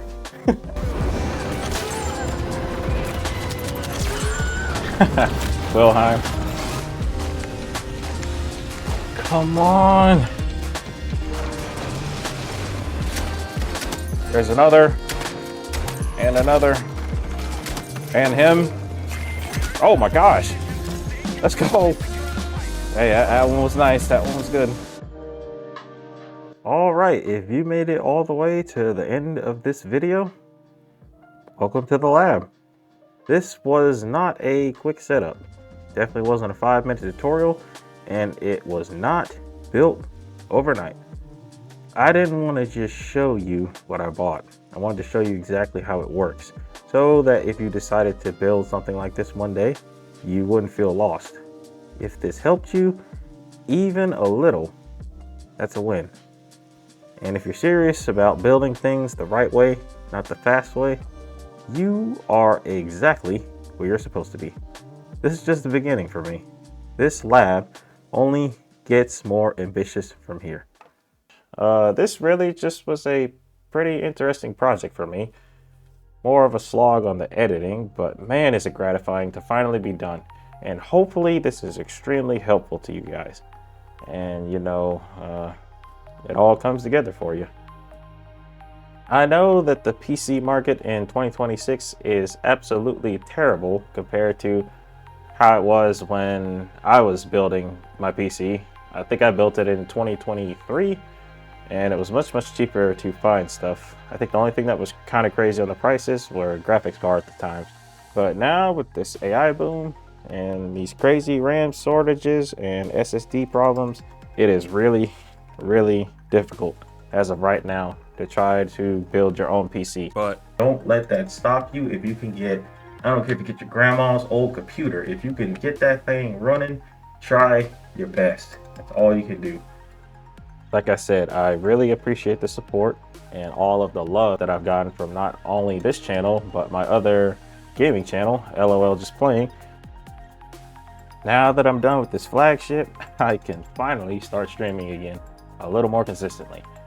And I can take better care of my body, because I'm gonna be honest, I haven't been going on my runs like I normally do. I gotta get back out in the workout game, but I'm gonna be doing that a little more and taking care of my body, because LiDAR has to make sure he is in optimal condition for you guys. If you enjoyed this video, please like and subscribe. Share it with your friends if you've been telling them that they should get into streaming, because hopefully this is the one-stop shop and you ain't gotta go nowhere else. But yeah, I guess that's about it. This is surreal. Like, dang, like I have been working on this for so long that it just don't feel like it's over. Like, I've been asking myself, did I forget an editing step? Did I forget to put something somewhere? Or it's like, man, this is it. If you want to stay up to date on my channels, you can follow all my socials. And if you want to support the channel, you can use the Starlink referral link in the description or on that QR code that was in that section of the video earlier. Just helps support me and helps keep this channel moving forward. But if you just wanted to pass by, I appreciate the watch. So I guess with that being said, let me go ahead and say what I always say. Remember to chase your dreams, no matter the circumstances, because you, my good people, can accomplish anything. Up here and in here. I'll see y'all next time.